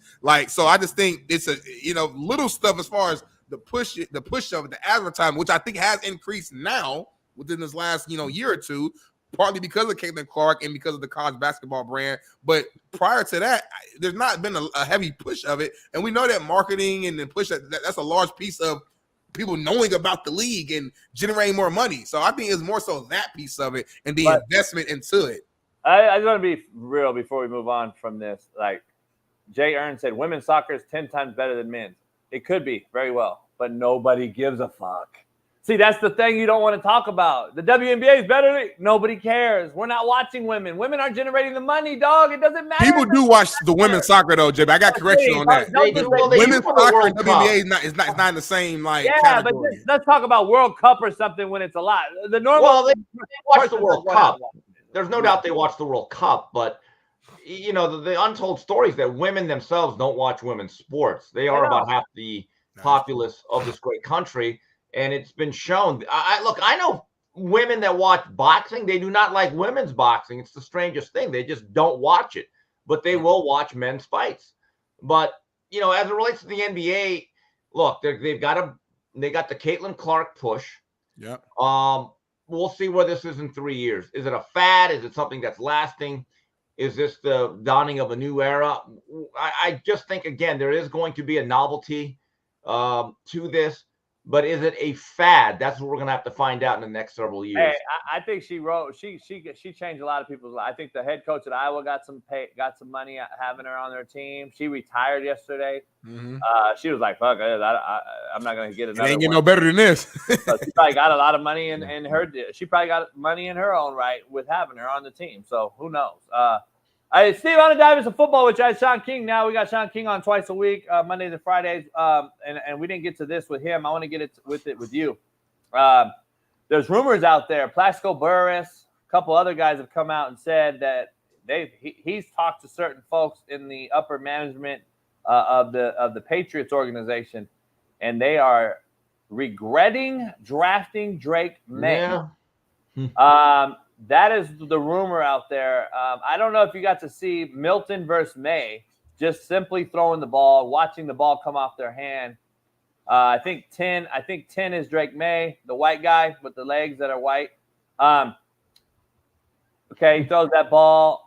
You see the ball when it pops off his arm. Watch Milton's ball pop off his wrist. The ball's just livelier. The ball's just coming off.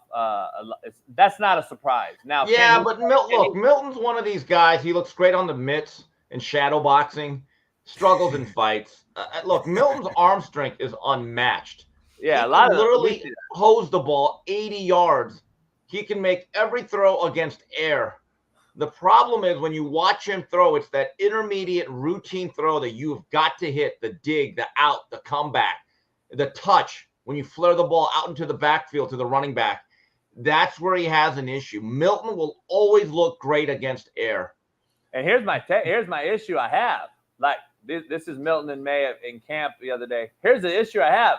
So basically you have two raw and uncut quarterbacks on your organization right now. Look at that ball. That's a hitch ball floated out there by May. And then we know Milton has a huge. He's like the Will Levises. They got big arms, but you got two raw guys now that you drafted as a first-year coach, and it's a problem, man. Because I think who's the starter there, Brissett? Yeah. Well, look, I don't know if this is going to be a version of Heath Schuler and Gus Frerotte, because Gus Frerotte ended up being a serviceable guy. Heath could never process the game at the next level, and I think he was like the number 5 pick in '94. Look, Drake May I thought was overdrafted, but I thought every quarterback outside the first two was probably overdrafted. All right. And look, Drake May was a guy I was high on for about the first 8, 9, 10 games of his career. It's the last 15 where people started to have questions, and you watch some of the people that covered the games, that watched the All-22, that study it. They had more and more concerns about Drake May missing too many throws, leaving plays on the table. So I don't know. If you are a very, very bad team, which the Patriots are, with very little skill position help outside, right? You don't have what I'd call a great run game. Do you draft a guy in Drake May that may need a year or two? I don't know. I thought I thought they kind of panicked a little bit. I thought they were better off trading back, because the thing about Brissett, he's serviceable. He will hold you down for a year or two. He's not your long-term answer, but I kind of agree with you, Coach. I think Drake May at number 3, this is not a great situation for him or New England. I would have got assets, man. If I'm a rebuilding team in New England, I thought to Weddle, I would have got assets to build around, similar to a Chicago Bears. I would have got some assets. I just don't think they're one quarterback away. There's definitely not 2 backups away. Those are 2 picks that I would have got better at. And I already got Brissett. I might as well just have went with another wily veteran like a Minshew or one of those type of guys as another backup, and just save those 2 picks for some assets. This is a team in rebuild mode, like a total rebuild mode. I wouldn't be fooled by Milton throwing against air. I mean, he was in a very quarterback-friendly system at Tennessee. A lot of one-read, half-field reads. Look, he wasn't nearly the quarterback Hendon Hooker was. Now, Hendon had some NFL talent outside. Tennessee's talent was not what it was when they beat Alabama in 2022. But Milton, I'm just telling you, he's one of these guys that looks great. He tantalizes you, but he is not consistent enough at the routine plays. And if you cannot do that, that's 90% of the plays in a football game is executing the routine. Yeah, I agree. We got to get into some boxing with you before we get back. Before you leave, I want to talk some more football. But right now, I want to get into this this fight, this heavyweight fight here. Is this going to be a good fight at least? The fight's the fight. Whether it's a good fight, I don't know. A lot of Steve, no excitement for this. It's the first undisputed heavyweight fight since '99. Yeah, look, fights happen. I watch them and I report on them. It's a good fight. Whatever. Steve don't get excited for nothing. You got JB. My job is not to be a PR guy. Look, there are certain fights that excite me, the other ones that happen, and I watch them. It's an interesting fight. We'll see what type of shape Tyson Fury's in. I don't know about this weight loss of his, if it's actually going to be beneficial towards him. Historically, Fury's had issues with mobile, athletic, smaller heavyweights because it really neutralizes what he does against the bigger, more ponderous boxers that he has faced. So I think Usyk's going to give him fits. It'll be interesting. The fight's going to happen. I know a lot of people had some doubts about it, but everyone's there in Saudi Arabia. So I think Saturday they will touch him up. Where are you watching that at? We have a meet and greet at Hustler Casino, so I'll probably watch it there. Let me change weight classes. I saw your knockdown rule show about Lomachenko. Does he still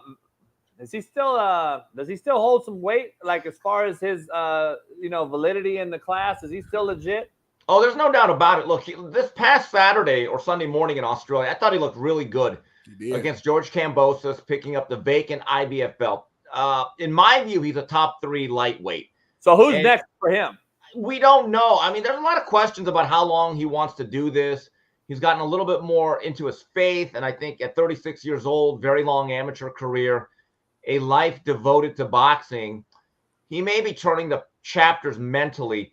But him and Tank Davis and William Zepeda, all those guys are kind of in the mix.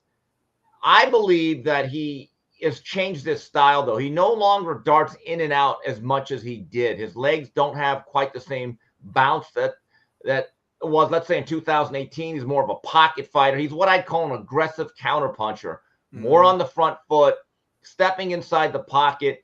He's not a great puncher, but he could slash you to bits like he did Kambosos. And if you look at 35, this Saturday on ESPN from San Diego, Emmanuel Navarrete, 3-division champion, he goes for a belt at 135 against Dennis Baranchik. If Navarrete wins that fight, both of those fighters, Navarrete and Loma, are under the top-ranked banner. And then you also have Darnell Shakur Stevenson, who's battling with everybody, who's also a really good boxer, but who just does not get it, Darnell. I'm off that bandwagon. I really am. He's on Twitter constantly, and it sucks because, like you said, I'm a fan of his boxing skill and ability, but he has to understand that going to Twitter to argue with everybody is not solving any of your issues or your problems at all. And then at the same time, when you go out there and fight, you're winning, but your fights are boring. Just call it what it is. So, you're not drawing a crowd yet, which is why you haven't had a big time. You haven't had a big time, you haven't had any pay-per-view fights. I don't think everything's been on ESPN. You're not drawing a big crowd. So if I'm a champion, if I'm Gervonta Davis, if I'm one of these cats, it's why am I fighting you? What's the business side of it? Darnell, to be fair, in Newark, he does draw a pretty good crowd. He does over 10,000. In Newark, to do that in a major metropolitan city, that means something. That means you built a base. So you need a base. So I that's good. Top Rank's done a good job. And his television ratings in the past have actually been pretty good. He's one of the better rated fighters under that ESPN Top Rank stable. What I don't like is when you're making $3 million a fight, which puts you at the upper echelon of the pay scale, right? Yeah. And then you're not exactly fighting murderer's row, and then you're not entertaining, and then you feel as though I could force other guys to fight me. Here's the reality.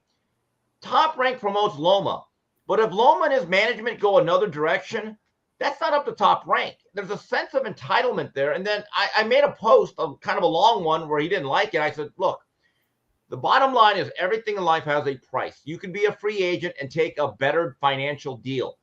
But also, if that new company that you're with does not have a stable of lightweights, guess what? You're going to be shut out with the same frustration. You'll just be better paid for it.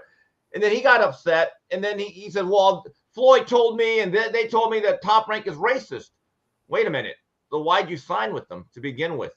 You know, and by the way, this next upcoming fight, Darnell, which is his last fight under his current Top Rank deal, he's getting paid $3 million to be showcased in Newark against the guy in his last fight who lost. The oppression. And then what I really didn't like is that a former fighter, Ishay Smith, tries to give him some big brotherly advice, and he just completely disrespects him. And you wonder why people have an issue with him. It's not a good look. I don't care if Shakur doesn't like me. It really doesn't matter. I'm going to sleep well regardless.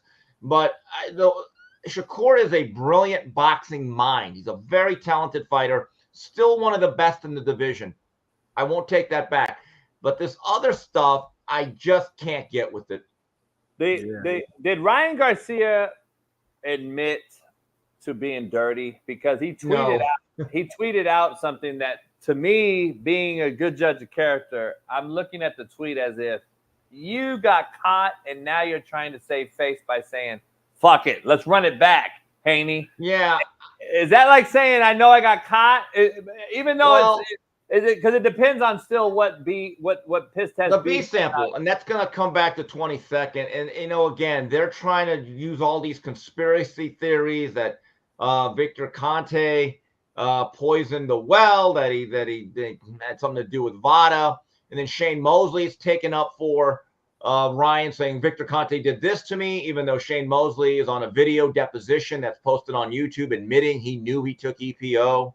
I think there's a lot of dishonesty there. There's a lot of content creators that rely on Ryan for interviews and access. So they've become basically his pom-pom waving cheerleaders. All I'm saying is let's let the legal process play out with the New York State Athletic Commission. And Devin Haney's got a heavy hitter at the attorney spot with Pat English. They're laying out this whole thing. Like, look, I don't think getting this decision overturned does anything. We saw the fight. The fight happened. Devin Haney fell for the trap. He took the money. I don't know what else can really be done. And again, the history has been in America, when you get busted for a drug test, you still don't get that much of a sentence. I mean, giving a fighter a 6-month suspension, in my view, is like giving a starting pitcher a 5-game suspension in baseball. What are you really missing? Yeah. It's interesting. I don't know. Like I get what Haney, his camp is doing. You know, they're trying to, get the loss off the record and all that stuff. But we saw though. Yeah. Like regardless of what it is, even if Ryan was on some juice, that still don't take away the fact that you didn't perform well. Like, and you can't undo the damage. You can't do it. You cannot undo the damage. And it's almost like when you take away Reggie Bush's Heisman. As far as I'm concerned, he was always been the Heisman. Right. If you would have asked me 6 months ago, hey, the 2005 Heisman, is it vacant? I said, no, I saw Reggie Bush win it. Right. He's always 2004 USC. They are still my national title. NCAA can leave that blank all they want. I saw them rip Oklahoma in the Orange Bowl. They've always been my 2004 national titleists. Right. You saw it. I know you don't want to talk about this. I want to bring it up real quick, and then I want to get back to football. And Smitty and I argued this earlier. They had their weigh-in, and they meet and greeted. To me, and here's my debate. Here's my take. Tyson being friendly like that is actually worrisome for me. If I'm Paul, I'm like, oh shit, because this ain't the old Tyson. We know he's 58 or 7 or whatever. But like his hands are still heavy, and if he catches you, it doesn't matter how old. I was telling Smitty, my dad at 60 used to knock cats out at the bar all the time. I don't believe that affects him. Where are you at with this fight? And Smitty's worried about Tyson's age because even though Paul, we call him a YouTuber, he's still a pretty decent fighter. He's actually gotten a lot better. But my only argument is the other fighter that he really fought, that's a true fighter, he lost. So is Tyson present the same issue? What I found interesting is that Turki Al-Sheikh, His Excellency out of Saudi Arabia, whose group is financing a lot of these big fights and cards like this weekend, the Riyadh season organization. He put out a tweet, and he knows Mike. He said, Mike, please do your job. Don't read the script. I was like, wow, script, huh? And let's take a look at the rules. I believe it's 2-minute rules, bigger gloves, and then they're still sanctioning it as a real fight. Look, I'm an old school guy. A men's professional bout is 3 minutes, 10-ounce gloves at heavyweight. You try to knock the shit out of each other. I'm not sure that's going to happen here, Jason, because you're right. The last thing that goes into any fighter is power. You might lose your legs. You might lose your reflexes. You might lose your ability to take a punch. But punchers can punch to the day they die. They're just heavy-handed. They're just naturally God-gifted. And I want to see if Mike actually will try to knock the hell out of Jake Paul. Now, if he does and Jake Paul survives, I'll give him credit. But if it's a work, it's a work. Yeah. You know. I just think from a business standpoint, Jake Paul wants to continue doing this. He's making a ton of money doing, like, he started this new kind of separate revenue stream for boxing, this YouTube boxing type of community. Him going out there and getting knocked out isn't beneficial in my opinion to him. It ends it. It ends it. So it ends it, even if it's Mike Tyson. Right. Because, look, when he lost to that other Fury, look, you can argue it was a close fight, this and that. And I was inexperienced, but if you get flattened and they have to take you out on a gurney, I don't know how you market that again. I really don't. Right. Which is why I don't think it's going to happen, which is why I have questions of like, are they really going to fight? Number one. Right. Like, seriously. Number two, though, if they are going to really fight, my point I was making earlier is I am concerned for Mike only because I know we have this nostalgia for 25-year-old Mike, but he's almost 60. Yes, he still has power, but can he still move the same? Can he still dodge the same? Like, Jake is strong and Jake has power now. We can say what we want. He can hit hard. And age is age. Father Time's undefeated. And speaking of which, guys, I hinted at it last week. Floyd Mayweather's going to have a rematch of some sort of exhibition or a bout with Victor Ortiz in Mexico in the late summer. Really? Yeah, it's true. I heard the rumor a couple weeks ago. I tweeted about it, and then I think Chava Rodriguez from ESPN put out an official report. He must need the money. he must actually need the money if he's still doing this. So 50 Cent's right. He's broke. He's never been wrong. 50's never been wrong when it came to that. 50 plays around a lot, but with Floyd, he's pretty accurate when it comes to Floyd. Damn, that's interesting. I got to get your take on one thing. The college basketball, before we talk football in the show with you, the college basketball side, there's a player from Utah State, Great Osabor, who just went to – I hate to see the committed part, first of all, because you're not committing. You're moving. You committed to Utah State already where you played at. But it's basically the highest paid college basketball player with a $2 million deal. Seems like the NIL is moving on up for both sports now, men's basketball and football. Football is cash cow, but we know the basketball world and March Madness is the biggest watch for them. $2 million basketball guy, good for the sport or what? I mean, it's good for them. So I'll be honest, I've never heard of this guy. Not me either. And you look at college basketball ratings before March, it's not very good. So I don't know. I think it's time for college programs to start doing multi-year deals. I know scholarships have always been 1 year renewable, but if you're going to make this not even semi-pro, but just professional, just start having contracts. 2 years, 3 years, or till your eligibility runs out. That's what I would do. I think it's interesting for these mid-major programs. If you find a 2-star diamond in the rough, you use all your resources and you develop him. The reality is you're going to lose them if you do too good of a job. They're going to go to another program, and that would make me very angry. So I don't know how we're going to do this, but part of the allure of being a college sports fan is kids come through your system and you see them matriculate through the system and you see them leave as men. I don't know if that happens anymore, to be honest with you. These are now just a bunch of mercenaries in a jersey. Yeah, I agree. It's tough, man. Tough business. My buddy called me yesterday, a legend, a Wazoo legend, Steve Broussard, played for the Seahawks. Good friend of mine, he got a job at Cal Poly SLO yesterday, running back coach, and he hit me up and was like, man, this business is wild. He goes, I'm walking into a straight up different world than what we played in, JB, or what we coached in. And I'm just like, yeah, it's tough. He goes, I don't know how you're doing it. He goes, man, I don't know how I'm going back to college and seeing what I'm seeing. He was like, we can't even talk to certain people. We were told by the head coach that if we don't have a certain dollar met, they won't even visit. And this is Cal Poly SLO. Yeah, I mean. NFL schedules come out tomorrow already. Some of them have been released, Steve. Ravens, Chiefs, game 1 right here at the Palooza. And then Bengals, Chiefs, week 2. They're starting it off hot.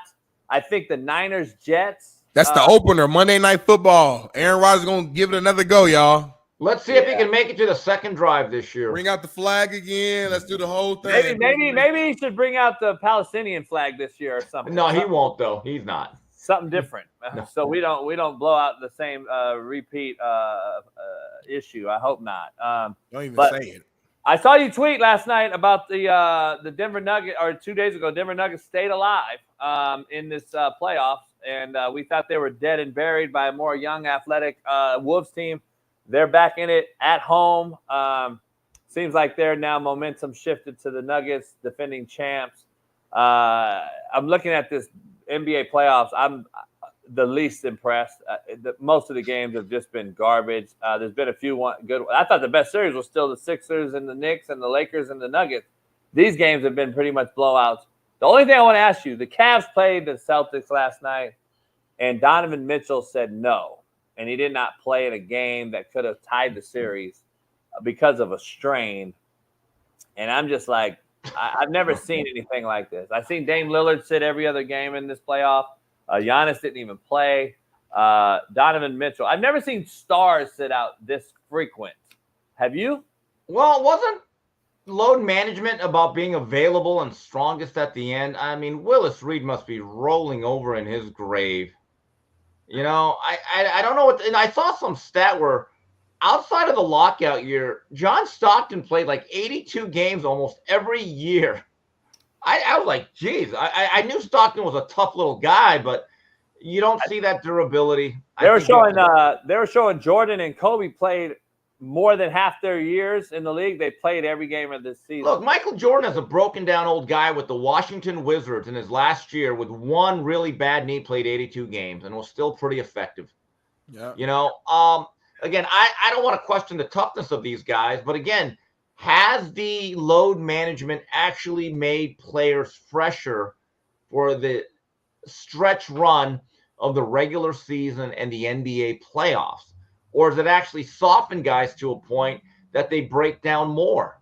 I mean, Matt talks about it all the time. The callus. You need it. You need that conditioning. And you added the midseason thing or whatever, right? Those are still games. They're still games. You added that, and then I just don't get it. Like, my thing is, like, if he plays tomorrow against the Celtics, I'm like, you could have played yesterday. Well, Coach, I would love to see what are the real feelings of his teammates. If you'd have asked them, hey, Donovan, well, what do you think about him? I saw interesting tweets coming out of Cleveland too, that they were like, you walking around on the sideline and chilling and in a sweatsuit, and it's like a preseason feel on their sideline, and you're in a game to tie up a series against the Celtics, like to avoid going down 3-1 where you know the series is over now. So, so now, like, do you come back and have any nuts and guts and show up tomorrow and play, or do you not sit out? Do you sit out now and say, we're not going to win anyway? Well, you didn't play. You breed toughness. I still remember it was the year UNLV won it. So it was 89-90. Greg Anthony took a hard fall, broke his jaw. I mean, he just flat out. And they said, you're basically out the rest of the year. And UNLV was in trouble because they really didn't have a backup point. A couple days later, Tarkanian was trying to run practice, and Anthony says, you know what, I think I can go here if we put like a little thing. So he wore like a football helmet or a lacrosse helmet at practice with a face guard. And then during the game, he had his jaw shut. You could see all the contraptions. Today, they would not even allow him to practice. And Greg Anthony said, you know what? Breathing is going to be a bit of an issue. You might have to play me a little bit less, but I want to lead my team. And that team ended up winning the national title. If you look it up, there's pictures of Greg Anthony looking like Hannibal Lecter. I'm like, gee, I mean, it was a different era. I mean, it's interesting. Like, the one thing about Jokic that I do respect about him, the guy plays almost every game. That in itself is a value when you're the best player in the league, or at least on your team, to anchor that squad 82 games a year. And understanding I don't get a vacation except after during the summer, there's a value in that.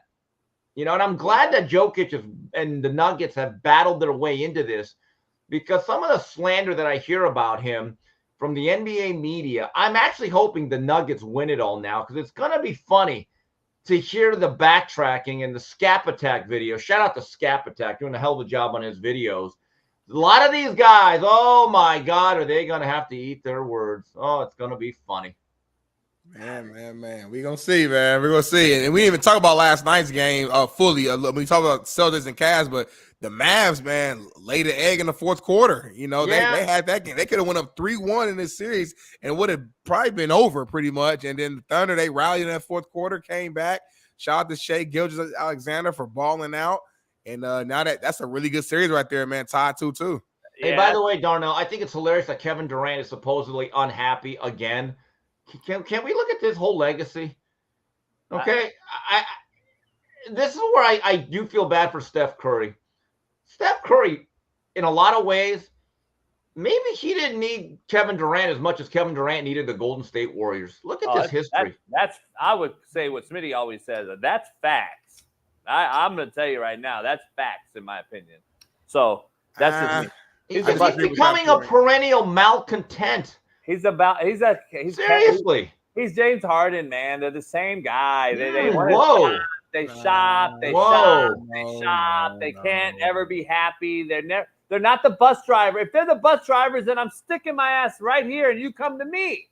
But he chases them. He's the bus rider, man. I'm just telling you. Everybody want to play with him, and I'll say this: the Warriors don't win those 2 rings without him. So okay, they don't win those 2 rings without him. But Darnell, here's the problem. Then he doesn't end up wanting to play with them. Brooklyn was a disaster. Phoenix was a disaster. Who's the common denominator? He's like the Amanda Seals of the NBA. It's always someone else. You're always bitching and moaning.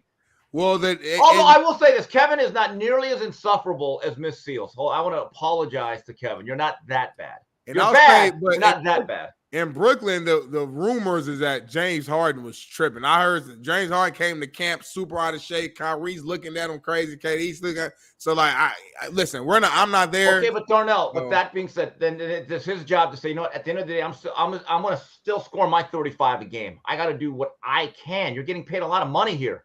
And he did. He was one big toe away from knocking out the Bucks and making it to the Eastern Conference Finals that year. We forget about that. But hey, listen, I'm with you. He moves around a lot. I don't like that, but we can't deny his talent, and we got to stop saying that the Warriors do not win those 2 rings against the Cavaliers after they had just came back the year prior and beat them from being down 3-1. You know what that does to you mentally? But they had one before him, though, Smitty. Okay, listen, context matters. Context matters, Steve.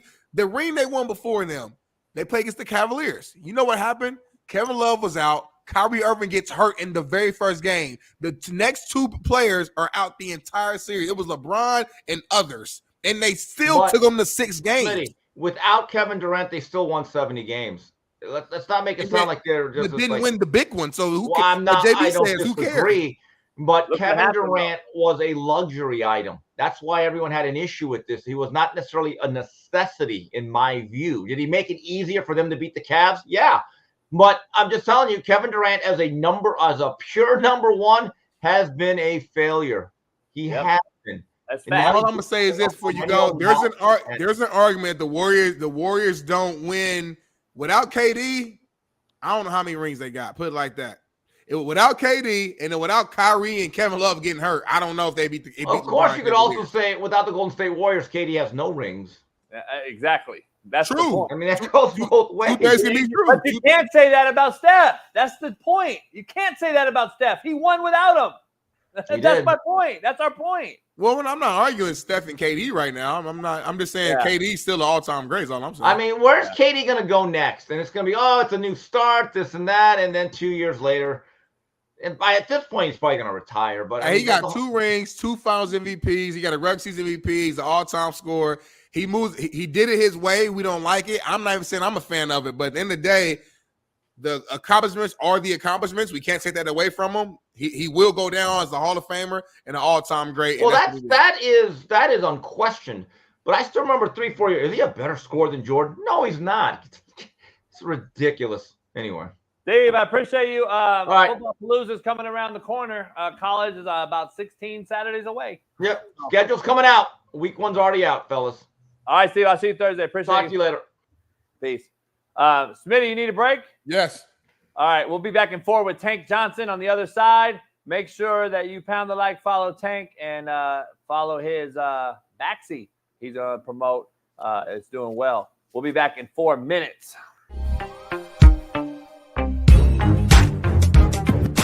Here, this is the infamous one of the palm trees at Ash 8. Can't fucking believe you. See this fucking belt? You see this? Who just eats a whole fucking palm tree, man? You guys are fucking shitting. Just fucking unearthed the motherfucker. Ate the whole fucking thing. Like, who eats a whole fucking palm tree? Like, you fucking shitting me? Are you fucking shitting me? No shake now. Who did it? I'm gonna look at the fucking camera. Who fucking did it? Sit down. Sit down. Sit. Sit down. Now, do we understand each other? Excuse me. There is no more fucking up palm trees. I'm tired of spending all this money, and now I've created a whole fucking barricade for you. So I don't want to have to dig this bitch out. I'm fucking dead. I'm old. My back hurts. I'm fucking stiff as a porn dick. Come here. Sit down. Sit down. Boy, if you don't sit your ass down. Now, you come over here with me. Come on. Here's what I had to do to fucking stop you. And I got a better, beautiful, bigger tree. So now we are shitting in tall grass. Replanted it, bitch. Soiled it up. Put a little trellis in here. Put a bunch of fucking stones. Look like Stonehenge around this bitch. And now, Ash, are you gonna fucking try to dig this bitch out? Are you gonna do this? Are you gonna do this again? So I had to ask, remember this? Remember you ate this? Did you do this? He ate once. I put this little moat around it. And just a sitting area. Come over here. We got the flat stick basketball court and driving range. So if I ever want to pull out the big dog, that's our net. All we do is just slap down our driving range, you know. Bam, swing away. And that's where we swing into the net. Jimmy crack corn on this hoop. And here's my RV parking where I park the whips. Let's take you out and show you a few. Out these double gates, I'll show you a few cars. Come on out. So right here, of course, is the bad boy. The last year they made this Cadillac EXT, one of a kind. Can't find these anywhere. And then you come out here, you got the 650i, BMW, rag top, 500 to the rear, white interior. You know, you can't beat it. This is my baby though, my truck. Full sound, custom sound system in both. Top notch, only as I do. And obviously, this is my crib. Oops.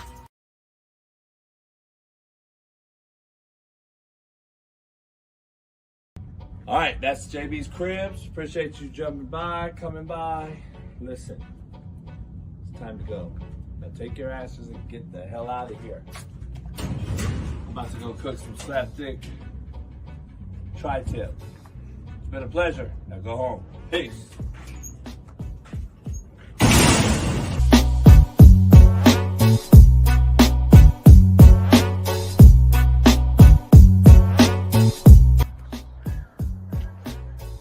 Get to look down on the property. That'll do it. Real Coach JB's Cribs. Peace.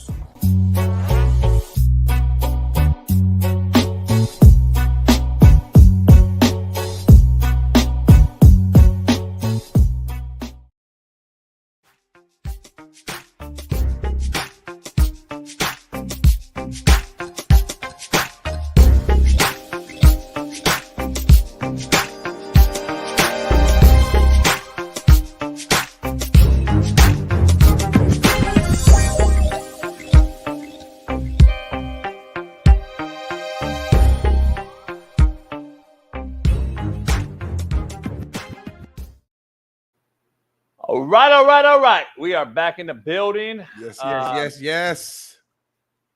Without further ado, I'm making our special Tuesday, Thursday guest, NFL legend, Chicago Bears Super Bowl participating D-line specialist, UW Husky legend, Tank Johnson. Welcome him in. Hey, Tank. Hey, Big Tank. How you doing, player? My guys, can y'all can hear me good today? Loud and clear. Let's hey, do we it. you guys are paying now, dog. You guys are paying hoopers, homie. $2 million. I see that, man. Man, I sure hope that he's worth that bag because we've been pretty trash the last couple years. Man, this cat going from Utah. I wish I could have seen a Utah State motherfucker go to a Power 5 and get paid like this. This just tells you kind of, to me, how watered down college sports are becoming. Utah State guy, I'm wondering, like, why did you go to Utah State out the gate if you were really the guy? And now you're the guy a couple years later and you're getting $2 million. It could be anything. It could be grades. It could be just didn't get recruited well. I mean, not great. It ain't grades. Well, I'm just naming. It could be it could be a number of different things. You know, but I'm just saying. Home, I don't know. At the end of the day, you're at Washington now. Like it ain't. So it ain't academics. It ain't eligibility because it's D1 is D1. So it's all the same. So I'm just trying to figure Khalil Mack went to Buffalo, had one offer, and Khalil Mack is Khalil Mack, but he wasn't prototypical. He wasn't the big time 6'5" DN, backer DN guy. These guys, it's free agency, man. He looks like probably the piece that UW is missing, and he probably got some people around him that we could probably get a couple of his partners. So really, what it comes down to is it's just like free agency. Yeah, this crazy part about it is, like, I'm looking at this and I'm like, damn, a UCLA alum, a guy that was here when we won it all at UCLA with the O'Bannon brothers and guys like that. Lorenzo Romar was the last coach UW had that I thought was building a program. Like when Lorenzo was there, when my boy Sark was still coaching there, I used to go up there and hang out with Lorenzo while he was coaching and just watch practice in the summer.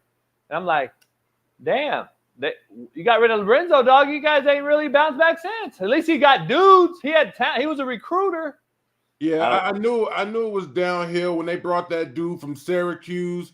Now we got a dude with a weird name. I don't know. It's like Strange or Sponge or something weird like that. But when he brought the dude all the way from Syracuse, then we had Jay-Z's nephew on the team. I was just like, man, when are we going to just start getting a program with all these kids in Seattle? Yeah, I know. I don't know. Because it's not a good look, in my opinion, when you got goddamn, Gonzaga right there in your backyard hooping. But, you got Banachero, for Orlando. Yeah. He's straight out, Seattle. And he went to Duke, and I mean, we lose so many players, both football and basketball. So UW's got to get their shit together, man. It's on you, Tank. It's on you. You are an alum, NFL beast, played in the big game, you got to go to campus and you got to start becoming a huge impact in the recruiting world. They count on you, Tank. Man, right now, my biggest focus with UW is to help get Nate Robinson a kidney. We've been working our tails off. I got him. I got the school to get him out there for the spring game. Anybody out there got blood type A positive or type O, and you're interested in donating the kidney to my brother Nate, and your kidneys ain't all beat up from Jack Daniels and all that shit. Holla at my people at UW Medicine, man. We really trying to get Nate Robb, back on a good foot.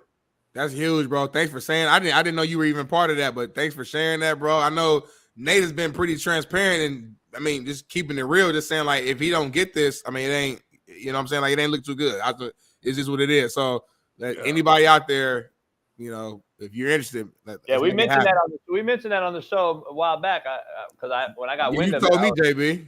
Yeah, I was like, man, it's fucked up. Especially, I see him still making funny comments on Instagram about that whole 30 NBA players going to the NFL. Yeah. I'm glad he's one of the ones that stuck up for the football side. Like, man, you guys are crazy if you think you can go over to this NFL thing like that. But I think we might be. I don't want to speak too soon, but I think we might be turning the corner on that situation, because he's been on dialysis for 4 years, man, and I don't think UW has been very helpful in the process. So I grabbed the bull by the horns, and at the spring game we had a very big push, and Nate's got to take care of a couple things himself, but I think we might be heading in the right direction. Man, that's good shit. Congrats on that. Kudos to you for leading the parade. And that's an example right there. Complete different subject, but that's an example of when you want to make change.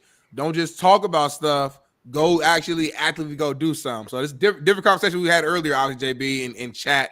But right there, to me, that's like Tank took an actionable step into making a change, and we hopefully thoughts and prayers goes up to Nate, and it can actually happen. So go ahead, JB. So he must have had something coming down the pipeline, right? When he was when he fought Paul.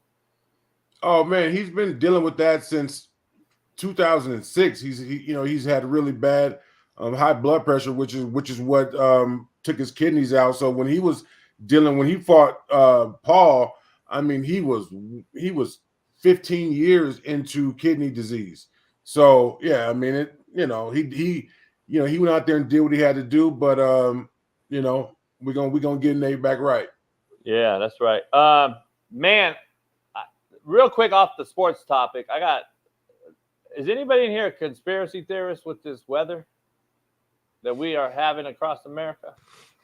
This cloud seeding shit. You heard about this cloud seeding shit? Smitty and I fuck with it all the time, jokingly and shit. But like, it's a trip, dog. Because my brother studied meteorology. He was a meteorologist coming out of after he was out of high school, and then he became a fighter pilot for the Air Force, and then now he's in pharmaceutical. But it's a trip how he went that way. But he was like, dog, why can't you get the accurate weather anymore?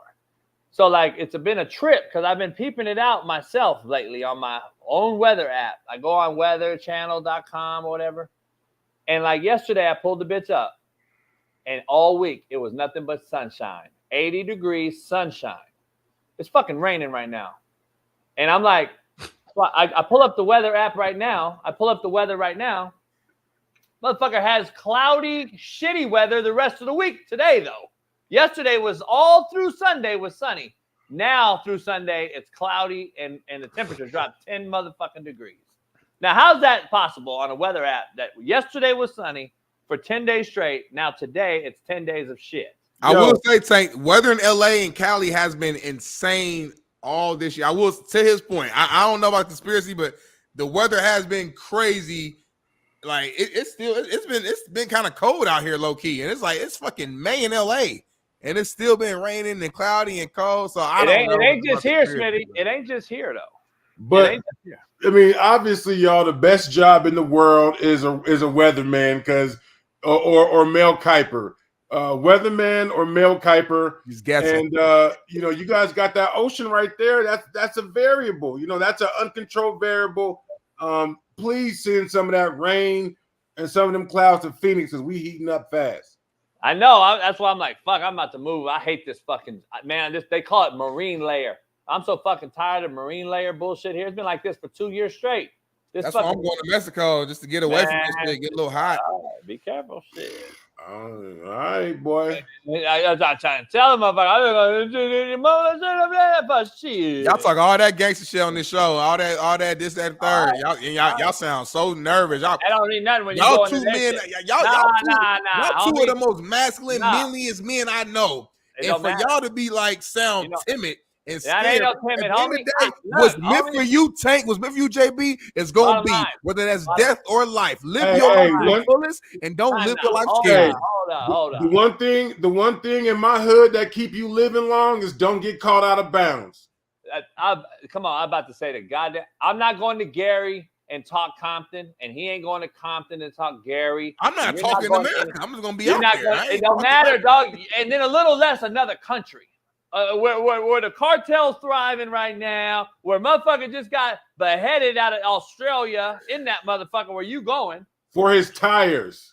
All right. So they say if I make it back, they say his old lady set him up. I'm hearing. You hear that? If I make it back next week, are y'all gonna respect me as the top tier, most gangster person on this show? Because y'all talking all that talk. So if I make it back here next week and I'm okay and I'm healthy and I'm good, I'm feeling good. I need y'all to put more respect on my name. Then. I don't even want to put that energy on you. God bless you. Go do your thing. Have fun. Thank you. And enjoy yourself. That's all I want to hear, Tank. That's all I want to hear. All the negativity, I don't like that. I don't like move that away. Yeah, I don't even want to put that on you, bro. Yeah, Thank you. You know the crazy part, Cisco's in the chat. He's a coach and a comedian, a Hispanic, of course, from Mexico. He was talking to me the other day at the house. He came over to play poker. But he was telling me, he's like, the reason why the cartels and all this shit's going mad crazy right now is because Mexico's turning so white because the money's going into these resort areas like the Cancuns, all these areas. And now it's becoming a lot whiter and a lot more prominent in a lot of those areas that it didn't used to be than it ever has been. Mm-hmm. So a lot of tourism. And these cats are like, nah, give our shit back. So, like, it's even crazier than expected right now. Well, I'm a brother, so I ain't white. Keep your head on a swivel. Keep your head on a swivel. You know how we roll. Tank, we got a segment for you. We threw it on you last minute. We kind of use it as with Shaun King. Crazy. We want to use it like we did with Shaun King yesterday, Tank, since we didn't give you ample time to break this down. But we want you to kind of go off our list and then debate our list and say yay or nay, or then throw in your own teams. But we got a top of the world, bottom of the barrel list. Yesterday we did college football teams, over and underrated. Today we're doing NFL going into the season. Our most under and overrated organizations. Programs are in college, organizations are in the NFL, as Tank knows. So, Smitty, we'll start with you. We'll go with the bottom of the barrel, the most overrated 5 NFL teams going into the season. Thank you, baby, for putting this up right now, man. Listen, this is a tough list. Let me say this. You know, anytime you got to pick a 5 overrated, 5 underrated, JB, he knows how to make it tough on you, but I found my 5, and that's what I'm going to do. It's projection. You know what I mean? Green Bay Packers at number 5. I know they had a really good year, almost a surprising year last year. They beat the Cowboys in the playoffs. They're young. They're having an exciting core. I'm not saying that I think they're going to be necessarily bad. I just think the reason why I put them on this list is because I think there's a lot of talk and assumption that they're just going to be the top of the division. It's like, listen, I know they had a decent year, surprising year, but they're still young. They still have to prove it. And something that JB always mentions is like a sophomore slump. And again, we know it's not Jordan Love's second actual year in the league, but second year actually starting and being the leader of the pack. So I'm just curious to see if the trajectory, will continue to go up or will it go down. Number 4, I got the Atlanta Falcons, man. They look great on paper, but we still got to see it. You know what I'm saying? At the end of the day, we still got to see it. Kirk Cousins just coming off of a Achilles injury. And even, Kirk Cousins at his peak is a guy who will go out there, win 10 games in the regular season, and then lose in the playoffs. He loses the big game. So Atlanta Falcons look really good on paper, but I don't know if the hype is matching what they'll actually be. So we have to see it. Number 3, the Miami Dolphins, man. I just think they're soft as a team, as a core.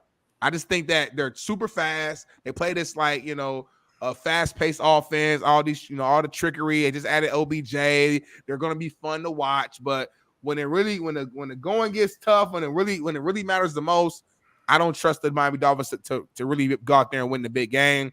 Number 2, I got the Chicago Bears. Sorry, Tank. This is more so just the Caleb Williams hype, really. Right now, all the Caleb Williams lovers are just like, they think y'all just got fucking Brady mixed with Montana, mixed with Mahomes, mixed with Michael Vick. They think y'all just got some transformer at the quarterback position. I'm like, hold on, y'all. Like, again, I don't think the Bears are going to be bad, but we're talking about overrated or overhyped. It's kind of how I looked at it. I don't think the Bears might miss the playoffs. Like, and that's a very realistic thing. Like, they're in a division with the Detroit Lions, who are the real deal.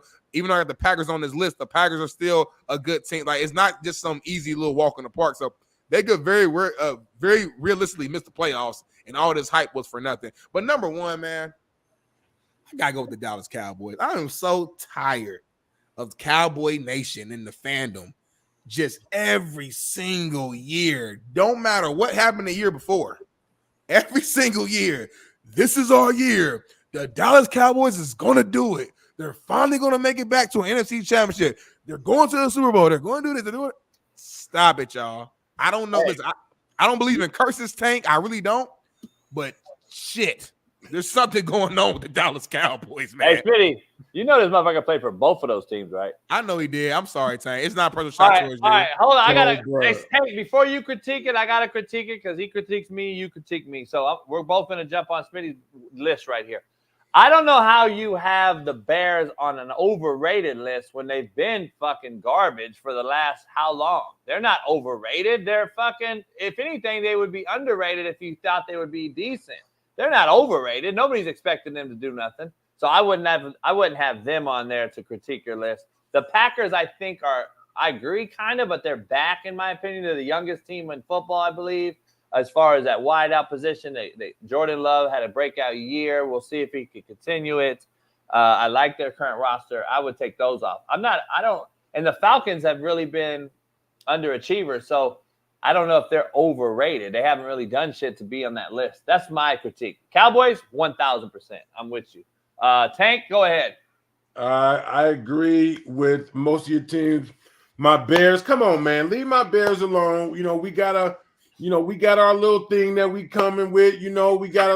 We need our time to put our team together.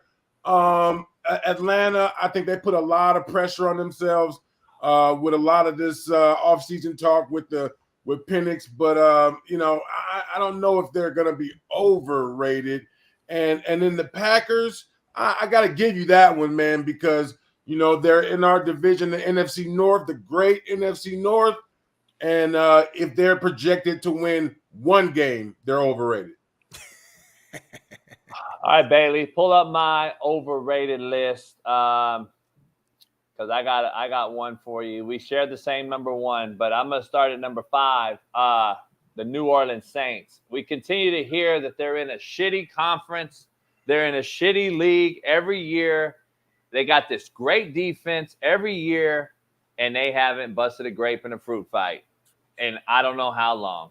And they haven't done shit since Sean Payton left the last Super Bowl. They've choked off a lot of good opportunities in a horrible division. And I think they are continually talked about every year. Smitty and Tank, when they go into the season, we're saying the Saints are going to be a team to look for. No, they're not. They have Derek Carr. He is boo-boo to foo. I am over the New Orleans Saints. I believe they are super overrated. For the Dolphins, I'm with you. Just it reminds me of the old greatest show on turf Rams team without the physical defense and the physical play calling. That's what they are. So until they beat somebody with a run game on defense, I'm not sold on the Dolphins. Vikings, we hype them every year as well. We hype these motherfuckers every year as well. They got a young, new booty-ass coach who he's trying to, had a little better year. They lose Cousins, and I still think people are hyped on him. Shout out to Joe Accord. Your Vikings are shit. The Buffalo Bills, dog, they were borderline my number one. I'm tired of hearing about the Buffalo fucking Bills every single year. Every single year, y'all in this chat, the Buffalo Bills Mafia comes out and talks about their Super Bowl champ. You know they've been favored to win the Super Bowl the last 2 years coming out of ESPN preseason? Favored. And they haven't busted a grape in a fruit fight. I'm tired of hearing about the hype. They got worse, in my opinion, this offseason. And the Dallas Cowboys, until they can actually get over the hump, they haven't won a Super Bowl since Troy Aikman left. I'm tired of hearing about the Dallas Cowboys. That's my list. I'm sticking to it. Tank, dive into it. Man, I think you got a pretty solid list. The Saints, you know, they down there in New Orleans ain't done nothing. The Bills, another good one. I don't know what are they gonna do this year? How are they gonna be? Are they gonna make it past the first round in the playoffs? So I think those two teams definitely good on that list. Yeah, I like the list overall. Obviously, we share 2 teams on there. My only problem is that the Saints and the Vikings, I guess, you know, the beauty of this is that we look at like overrated a little differently. I just don't think people are hyped on the Saints or Vikings. I don't think in previous last couple years, definitely going into this season, I'm not hearing like the hype around people saying, oh, the Saints are going to be the real deal. The Vikings are going to be the real deal. So when I think overrated, to me, there has to be some sort of hype around the teams. And I'm just quite frankly on my end, I'm not hearing it. I love your Buffalo Bills pick. That's one I could have had on my list. Like you said, every year they feel like they've literally been the favorites to win the Super Bowl last couple of years. And just the fact that they have Josh Allen, I think, you know, they're always in the conversation, but haven't really done anything. Yeah, I love that. And obviously we both share the Dolphins and Cowboys. So overall, really good list. The Vikings and Saints, I just feel like they're not really teams to talk about. I don't think they're really rated that high, my opinion. Smitty, you had the Bears in Atlanta on your list. Yeah, but understand this though. I told you why. The Bears how are they hyped up and my teams aren't? Because obviously the Bears have Keller Williams and they got all these additions in the offseason. So the hype is there. We've been talking about the Chicago Bears and Keller Williams all offseason. Shouldn't they have done, like, people are high on the Bears now because of the roster that they put in place and because of the quarterback that they got now. Same thing with Atlanta Falcons.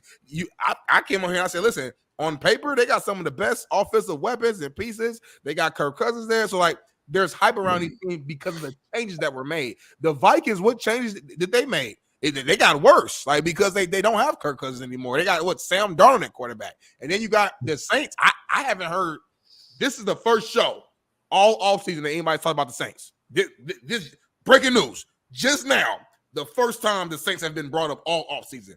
I don't know what's going on with the Saints. So that's why the Saints get hyped every year, Smitty. Come on. To do what? No, for it to do what? To win. They're the shittiest division in football. What do you mean? They're supposed to win every division year. though. Like, somebody got to do it. Yeah, but you got Atlanta on there.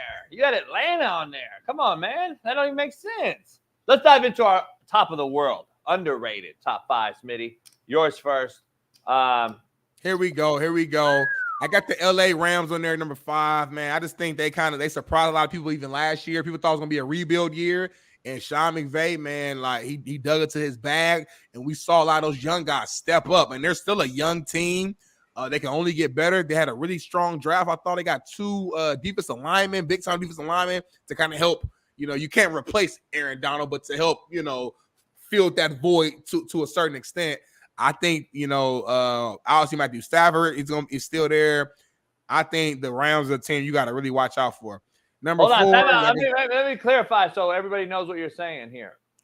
You think the Chargers are underrated? Because I know that the crowd's going to go crazy here. You're going into this year, right? This is your projection on what you feel this season's going to show, correct? Yes. I want to be clear. All right. Yes, and I'll get to that. So, number 4, I got the Indianapolis Colts. Call me whatever you want to call me. Look at their roster, man. I think the Colts is loaded. Yeah, put my goggles on. I love it. I think the Colts are loaded on the roster front. Obviously, it comes down to how well and how healthy, AR5, our quarterback, stays. But I truly believe in him, and more importantly, that Shane Steichen will put him in. When you think about the guys he has around him, and Jonathan Taylor, good drive. We got Adonai Mitchell, Josh Downs, Michael Pittman Jr. Defense side, we get Latu, which to me, I think, as long as he stays healthy, could be a big time a pass rusher in this league. put him alongside Grover Stewart, DeForest Buckner. Like, we got Zaire Franklin at backer. I just feel like the AFC South is going to be one of the stronger divisions now. And that leads into my next team, the Houston Texans. Oh, my God. I mean, C.J. Stroud, I mean, he showed us. He proved a lot of people wrong, I'll say that. You know, he had an incredible rookie season. That team is loaded with talent, young talent. They go out there, they get Stephon Diggs, which, again, say what you want about him from a personality standpoint. The guy's a baller. You add a weapon, there for C.J. Stroud to add it to his weaponry. That's another team that you got to watch out for. Number 2, the Pittsburgh Steelers. Listen, Russell Wilson, to me, he's not Russell Wilson of old, but in my opinion, he doesn't have to be. That Steelers team has won 9-10 games every single year with me and Tank rotating at quarterback. So just getting anybody at quarterback who's just halfway decent, and this guy is a Super Bowl champion, guy who's been a proven leader, and a guy who had a decent year last year. He wasn't horrible last year with the Broncos. So if he just does what he did last year with the Steelers, and assuming the Steelers defense still plays to the same level, I think they're going to be really tough to beat. And number 1, you guys know how I am when it comes to the Chargers. I was wrong last year. I will admit that. But now they got Harbaugh there leading the way. He's a winner everywhere he goes. Look at his history, whether it was in college or NFL. I just believe that he's going to bring out the best in Justin Herbert. And I think that this team is finally going to take the next step. Again, that's not Super Bowl, nothing crazy like that, but be one of the better teams in the league this year. Definitely make the playoffs this year. That's my top 5 team. I got 2 teams on your list, but I think I see overrated on this list more than underrated. That's just me. The Chargers to me are overrated. Like I don't know how I would have them underrated. New coach, similar to the Bears having a new quarterback. I can't put them underrated. They haven't done anything yet. Like Herbert hasn't done anything. Herbert's been overrated. So I don't know how the team can be underrated. That's me. But Tank, go ahead. Yeah, I mean, I think his list is bogus. I think somebody in the comments said, wrap that shit up, B. Wrap it up. Because the Colts and the Rams, I think the Rams window is closed. I don't think they're going to be able to kind of have that resurgence back into like the upper echelon of the NFL. The Steelers, man, and they got a lot to prove. Same with the Chargers, man. I just think coming in, these teams got a lot to prove and an uphill battle to be in those top teams. And that's why they're underrated, because everything you just said. So when they do prove you guys wrong, please make sure we cut this clip. Don't post it right now, Bailey. Well, you can post it if you want to, but just save the clip. Put it in a certain folder that says save for NFL season. So once all these teams are playing well and playing at a high level, I can bring this back in October, and then I'll sit back. I'll let Tank and JB sit here and give me a 5-minute apology as to, not really apology, just admittance as Smitty, you were right. We were wrong. You saw something that we didn't see. So thank you, Bailey. I mean, look, I got the Steelers on mine, and let's bring your list up. Let's see your list. I got the Rams too. The Steelers, in my opinion, are underrated. Number 1, because of the additions at the quarterback spot and what I think they're going to do with Justin Fields. So I think Mike Tomlin is always underrated, and I think he's always having to prove himself. That's why I have them at 1. But the Rams, I disagree with Tank on the front that I think they addressed losing Aaron Donald. You'll never replace him, but they addressed the D-line and got a few good pieces in the draft. So I like the Rams at that spot. But I got them at 5, Smitty. 5. I do too. All right, so I got the Rams at 5. And I disagree with Tank because I like anytime you got a gunslinger like Stafford and 2 big-time wideouts like they got on offense. They got a good run game. They improved O-line. Their defense got younger. I think the Rams are going to be a real force in the West. Now, the Raiders, in my opinion, are underrated. The way they finished the season. I knew you were going to say this. The way that the team has bought in my opinion, to AP. And that D-line, the addition with Max Crosby to solidify that D-line and that pass rush. And to go out there and get that tight end they got, I think is a huge thing. And I'm hearing rumors that my prediction is correct. Aiden O'Connell will be the starter game 1. So I'm going to go with the Raiders as an underrated team going into the year. The Jets, a lot of people written them off. You could call them overrated at times. Last year we said they were overrated. This year I'm going to say underrated by the additions in the offseason. I think the Jets are very underrated as long as the quarterback stays healthy and upright. The Texans, I agree with you on the Texans. A lot of people are writing them off, saying CJ is going to have a sophomore slump. And I think they got better this offseason, not worse. So I like the Texans. And the Steelers, I already explained. I think the Steelers are the one. So Tank disagrees with 5-1. Do you agree with any of the other ones? No, I think you got a good one right there. You coming in good on that one. I agree. Hold on, time out. Y'all old heads like to, I don't know if it's like an old head thing or what. He has 3 of my 5 teams on his list. Pull my list up, Bailey. Pull my list back up. So when it was my list, this shit was trash. This shit was garbage. No, I'm talking. When it was my list of trash, the list was trash. It was garbage. So somebody in the comments said that you need to wrap this shit up.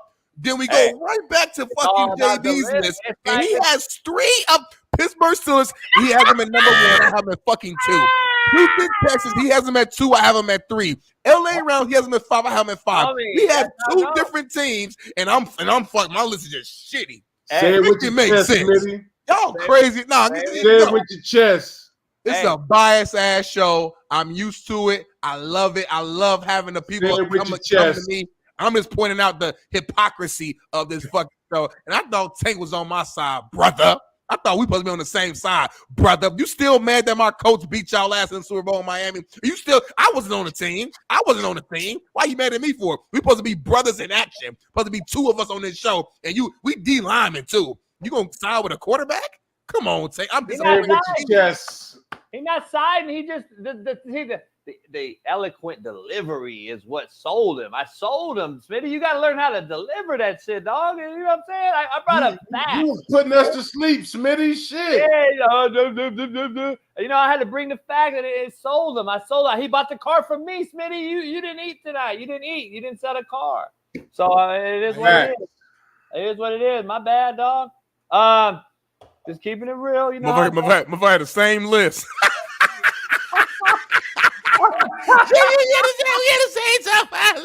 Smitty, your shit is shitty. JB, that shit is perfect. All right, Tank, Tank, I got to ask you right out the gate, out of those lists, what teams would you add in there as overrated or underrated? Like the Browns come to mind, the Bucks, the Seahawks. I got the Seahawks. Well, I'm saying over or under. Which one would they be? There's a couple of teams out there that you could put in there, I guess. The Browns seem to be always a team because of the quarterback, the controversy. Are they overrated? Are they underrated? Seems like I got my Bengals as overrated right now. Joe Burrow just cannot stay healthy. Even with Marvin Harrison Jr., I think the Cardinals are overrated. There's a lot of optimism in Phoenix about what they could potentially do this year.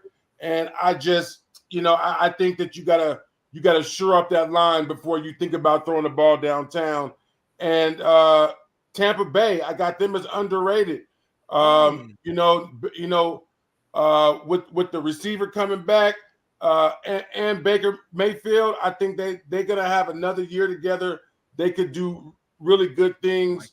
And I think I'm not writing off Baltimore yet either, man. Baltimore, they're underrated. I think they're going to sneak up on some teams, getting Odell out of there. They're going to have a little bit more of a just a more of a regular offense that they had, and not having the pressure to throw the ball to Odell. So that's who I would add in there. And they got Derrick Henry too at running back. Don't forget about that.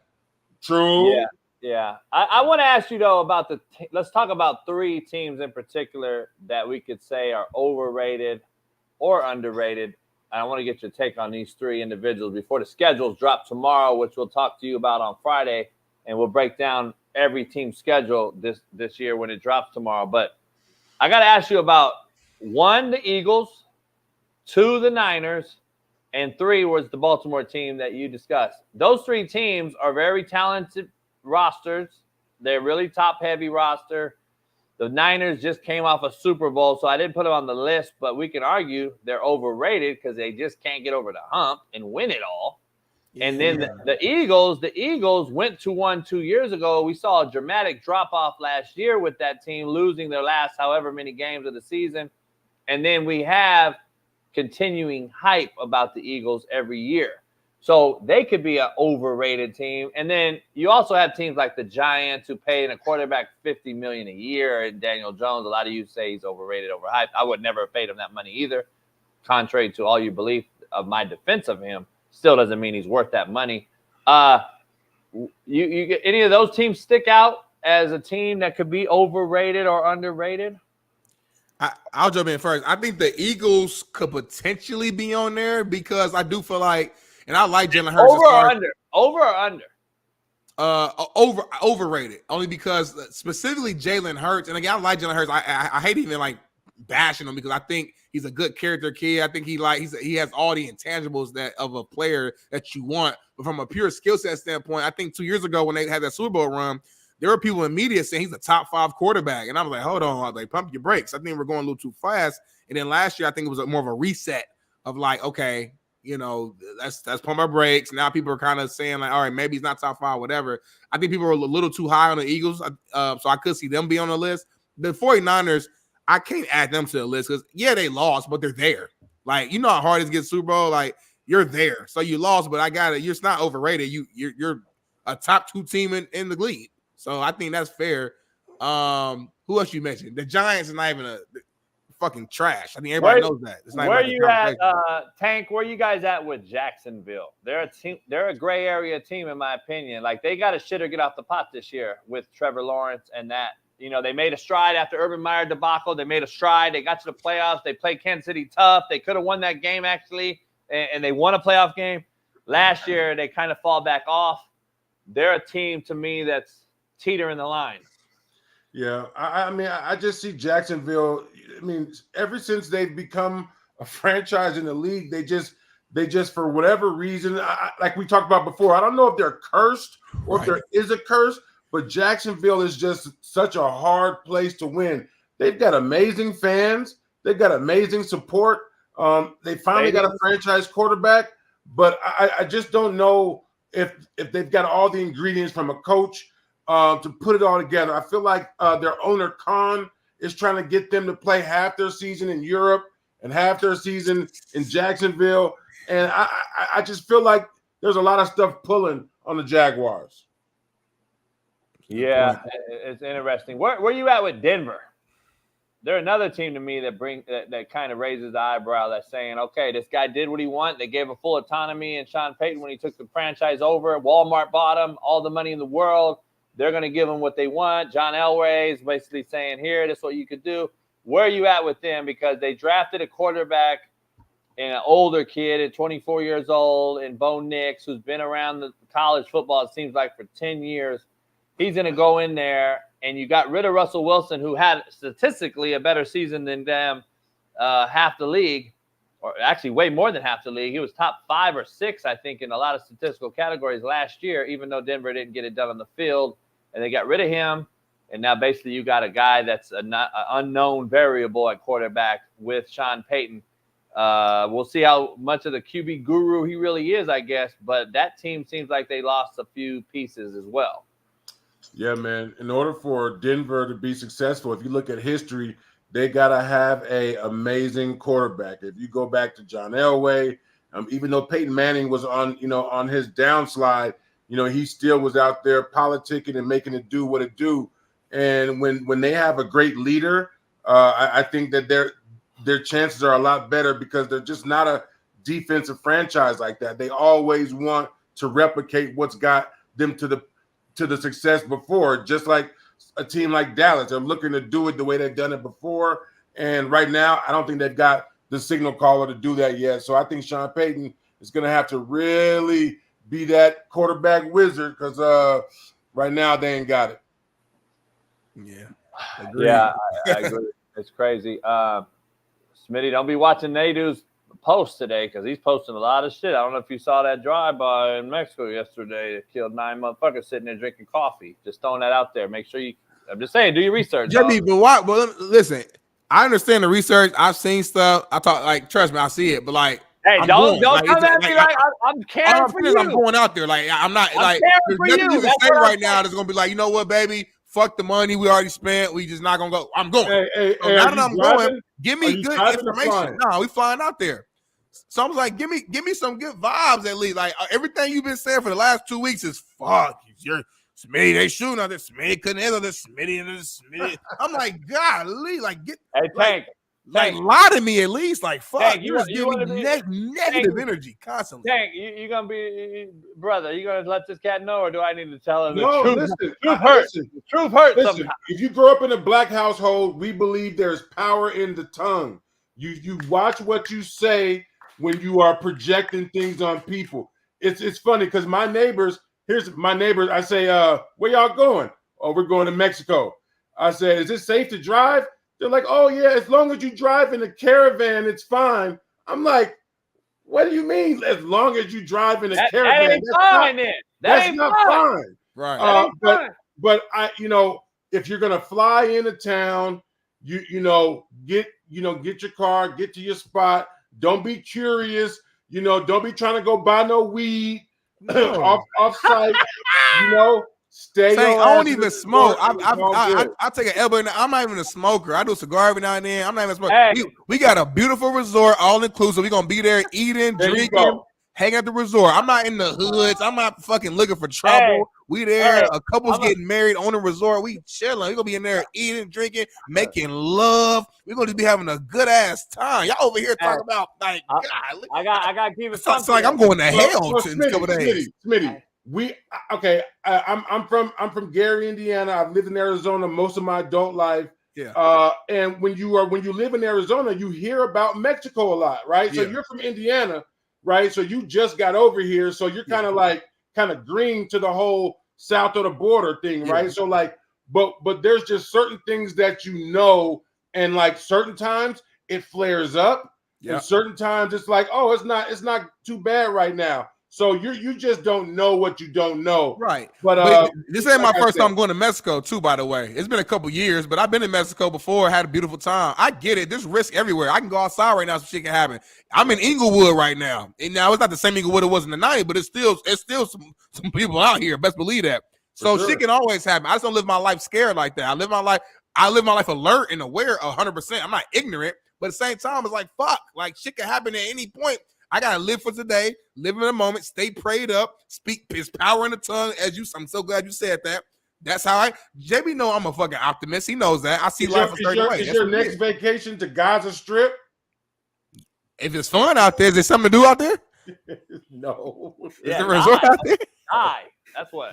No, hey, man. It's funny because I be telling this to him because growing up with like a coach who was a big time, dope dealer who was a pastor turned pastor. I tell Smitty on the show all the time. I said, I believe in the tongue. She speaks of the tongue, no question. Power's in the tongue. I tell him all the time, speak life on your death, not death on your life. I always tell Smitty that. But also in the hood, we also fuck with motherfuckers too. And I Smitty, Tank and I are like, everything we've been telling you is like, oh, enjoy, but just watch out. Be in a caravan. Everything we saying is negative, motherfucker. We having to talk about it. It ain't like Smitty. It ain't like Tank driving to goddamn Scottsdale right now. He could drive to Scottsdale and not a caravan and not have a fucking worry. Is our point. So I'm just telling you, just keep it. I'm flying in very comfortably. Got everything set up. I'm feeling good. Everything paid for. Everything's cool. We used to go to the house parties, Tank, back in the day, and we had a scary homie. And this guy was from the hood and all that, but he was just a scary motherfucker. We'd always have to fuck. It's always one. Hey, black people shit. We fuck with it in the barbershop. We fucking with him. And he's like, man, who's gonna be there? And my homeboy is always instigating. Like, oh, best believe they gonna be dumping. They gonna be dumping. And we just start that shit, dog. And that's also hood shit. We power isn't in the tongue, but we also fuck with our homies a lot too. Yeah. And we want to scare your motherfucking ass. It might open your goddamn alert antennas. All right, let's do some hell yeah, hell nah before we end it. And for today, we talk a little bit NBA to wrap it. Get Tank's picks. But hell yeah, hell nah. Brought to you by betonline.ag. Head on over there and use the promo code Coach JB. All right. Hell yeah, hell no, Tank. The Knicks are cooked. Hell yeah, Knicks is cooked. It's over. I think it's over with. Injuries? You saying injuries or? Yeah, injuries. I'm gonna say hell yeah. You know, one thing Tank and I both share is our being from Indiana. Let's put that out there. So our Pacers will go back to the Eastern Conference Final for the first time in a long time. Hell yeah, the Knicks are cooked. I'm gonna say hell nah. I like the nastiness in Thibodeau and listen, Brunson is a dog, but he's hurt. You could tell he's not elevating the same on his jumper. His jumpers are coming up short. You can tell that's all from the lower part of the extremities. I think he's tired because he's having to carry so much load. 48 minutes, 40 points, 40 points, 40. Like, and listen, like damn, bro. I don't know if they win the series, but I think they win tonight.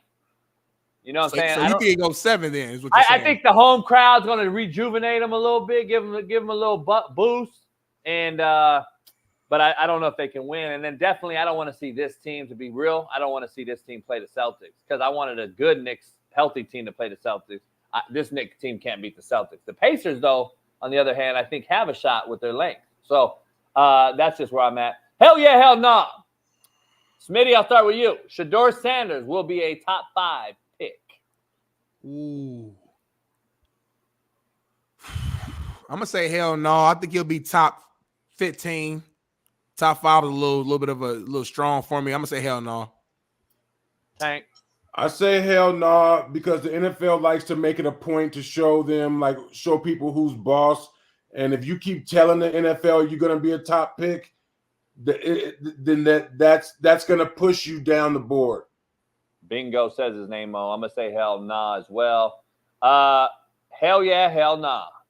The Thunder will now win the series. Momentum is with OKC, Tank. After Dallas choked off that lead last night, I thought the wind was knocked out of their sails. I think OKC being the younger team, saying that we're the 1 seed, we're going to take this shit back home.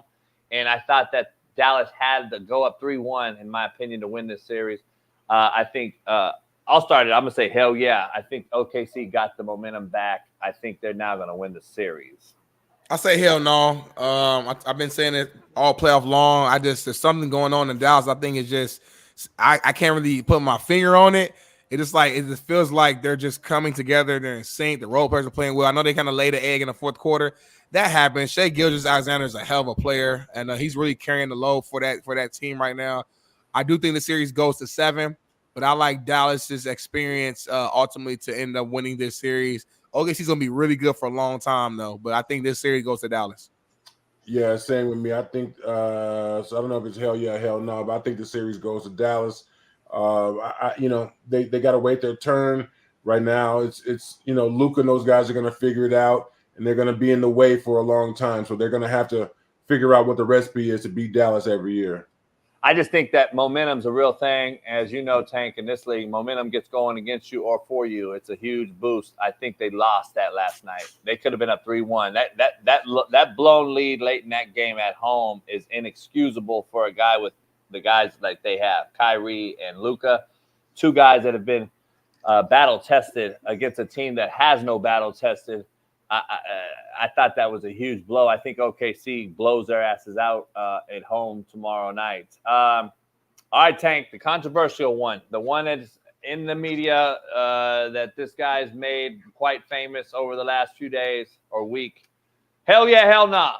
At least 5 NBA players can play in the NFL. 5 NBA players. I'm saying 5. Hell yeah, hell nah, because they're saying 30. So. When you say play in the NFL, do you mean like be a starter and be a head buster, or do you mean just run down on kickoff and not get killed? I agree. Let me pause you because I agree with that. What you just said. That's a great point because I had to go and holler at my boy Matt Barnes about this because he came out and was like, he played football, he played basketball, and he's like, I think it's easier to transition from the NBA to the NFL, and I'm like, dog. You got to put some positions on y'all. What positions are y'all going to come over here and play? Because without saying that, dog, it's a moot point. It's the dumbest. All thing. they say is receiver and tight end. That's all they throw out. All you're gonna say is wideout. And if you're over 6'6", you've been eliminated. You're not coming to the league if you're over 6'6" because you're not gonna play any position. So take them out. The way the rules are nowadays, and how you really can't like inflict like damage on a punishment on somebody. I mean, sure, you could probably last a game or whatever, but I mean, I don't think so. Hey, Tank, this is the Tank. I'm going to give you context before we wrap the show.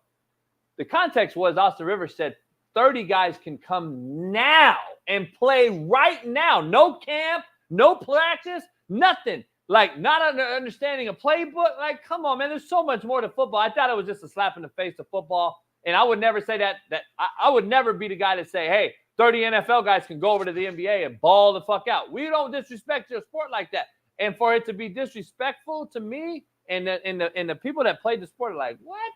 You guys are out your mind. You have no quarterback. You have no O tackles. You have no pass rushers. You got no linebackers. You got no running backs.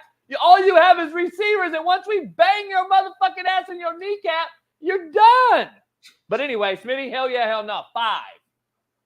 Hell no, because again, we're talking about right now. Like, okay, the NFL, the coach just called you guys up, need you to come over right now and play. No. Now, if you said, are there guys that if you groomed them from like college for a couple years, different conversation. Right now, no. Hell no.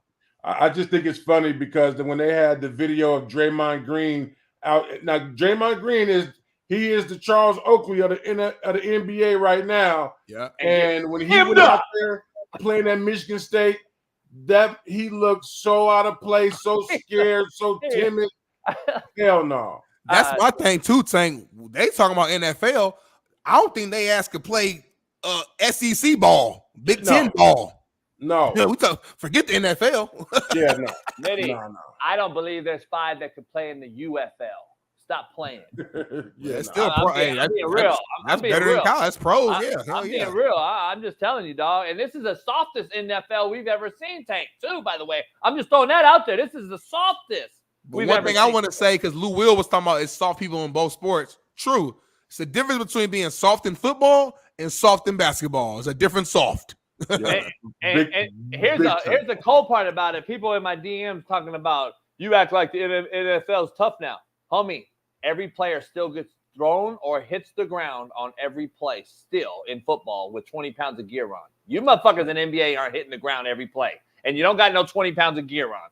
And Trail, that list we did, that game we did when JB listed like 30 names, those 7 guys or whoever that I said could do it, again, these were guys that I'm saying if you started them off in like college and you actually trained them, I think they have the capabilities to potentially do it. None of them dudes just go play right now. That's disrespectful. I'm sorry. I can't see that. Not one. Tank, before we leave, what's your take on Donovan Mitchell not playing last night? I've never seen this many stars. He had a strained calf, by the way. Yeah, I've never seen this many stars miss a playoff game in a critical one, by the way. Could have tied the series. Now it's over because and the cold part is he'll play tomorrow, Tank. And to me, that's a slap in my teammates' face. Like, why didn't you play yesterday? Your strain didn't miraculously heal in one day, dog. I'm sorry. Plus, you had to catch a flight, homie. And you know what flights do to our bodies. So I'm trying to figure out this whole star thing. Dame Lillard missed a lot in the playoffs. Giannis didn't even play. We got stars. Giannis was hurt for real, though, I think. Yeah, I'm just saying. I feel like, listen, those soft tissue injuries are a bitch, man. And I feel like, I've been on so many teams where guys have been just hurt enough not to play, where, they're walking around, they're doing all this stuff, but they could not play.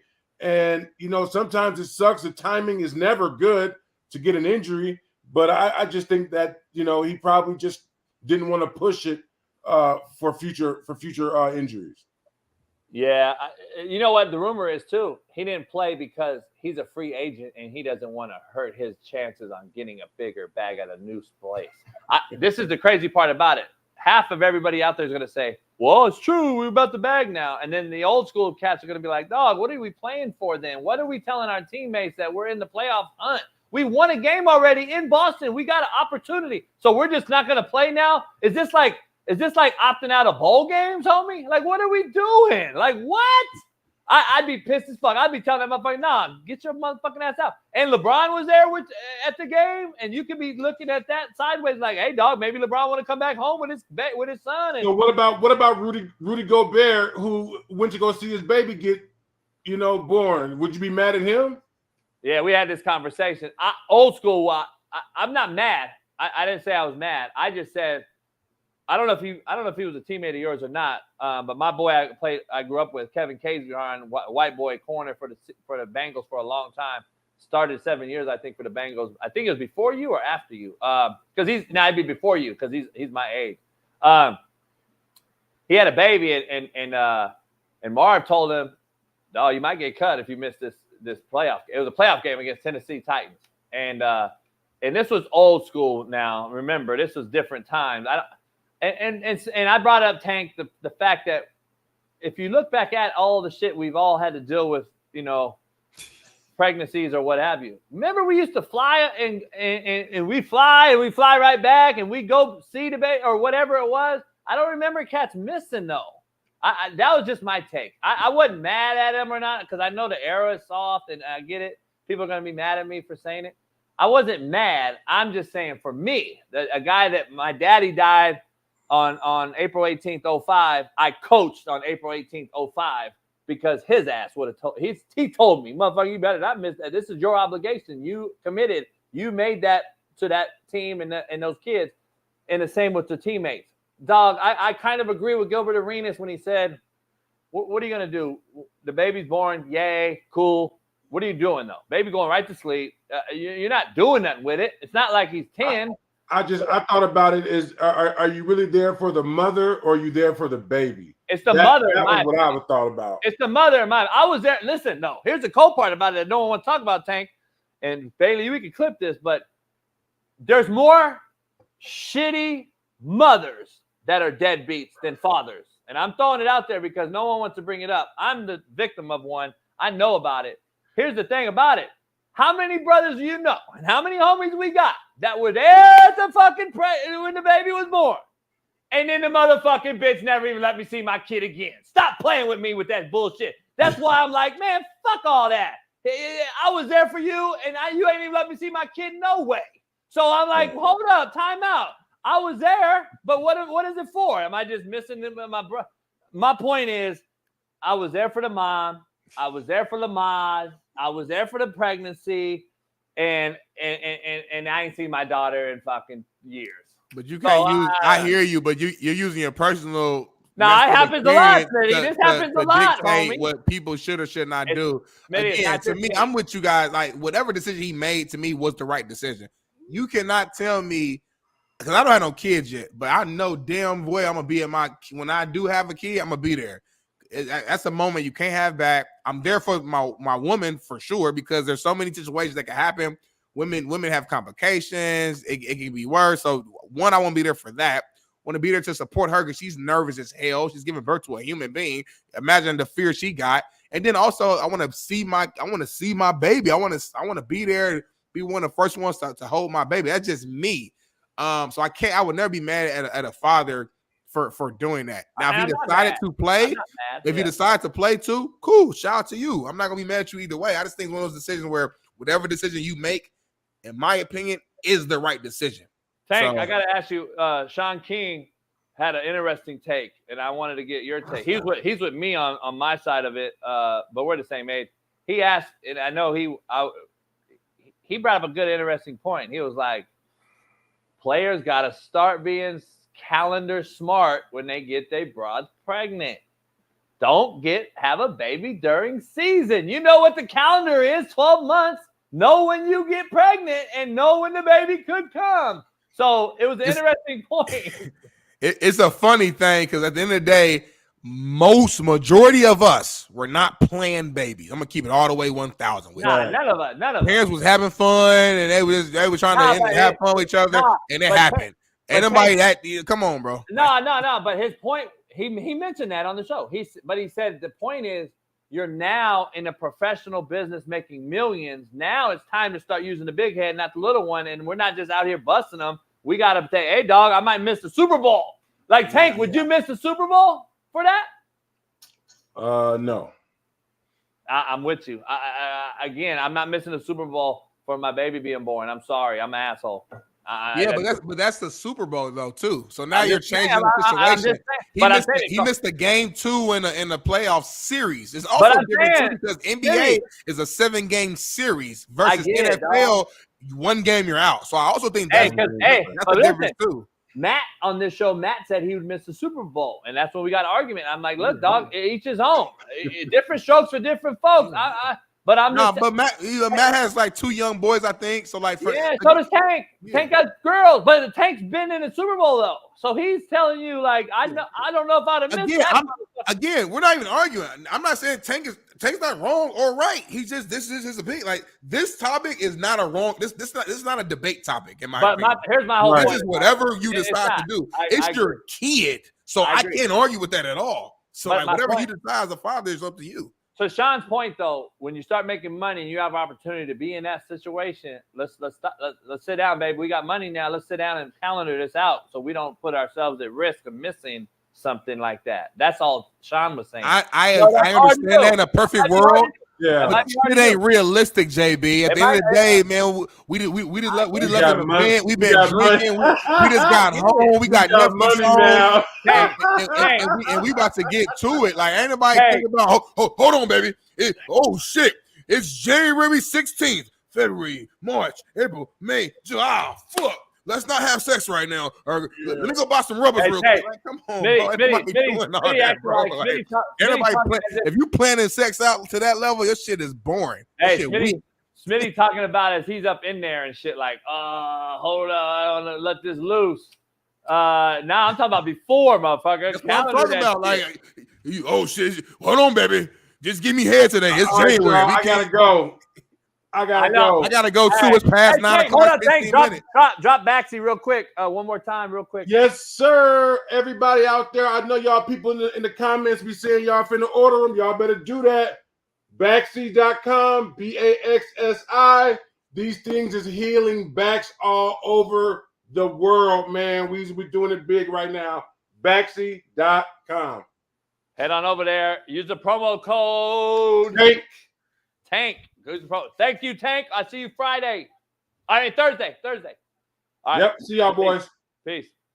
Smitty, let's get out of here. I'm not doing what I said I was doing now because plans changed because my guy got sick. So that's why I wasn't rushing to get out. My bad. But let's get out of here. Regardless, though. Yeah. I got you. It's Work Boot Wednesday. Work Boot Wednesday tomorrow. And we're getting closer and closer to getting that studio in-house, being in it every single day. So we're getting closer. So we appreciate everybody. Appreciate Tank Johnson joining us, Steve Kim. And we'll be back tomorrow with Big Matt McChesney and go from there. See what guests we have on after that. We'll see you tomorrow on the other side. God willing. Peace. Issues get pressed so fast you don't get sacked like bags and baggage. Smitty and Jason Brown, kill the ass a rap. We what the game's been missing.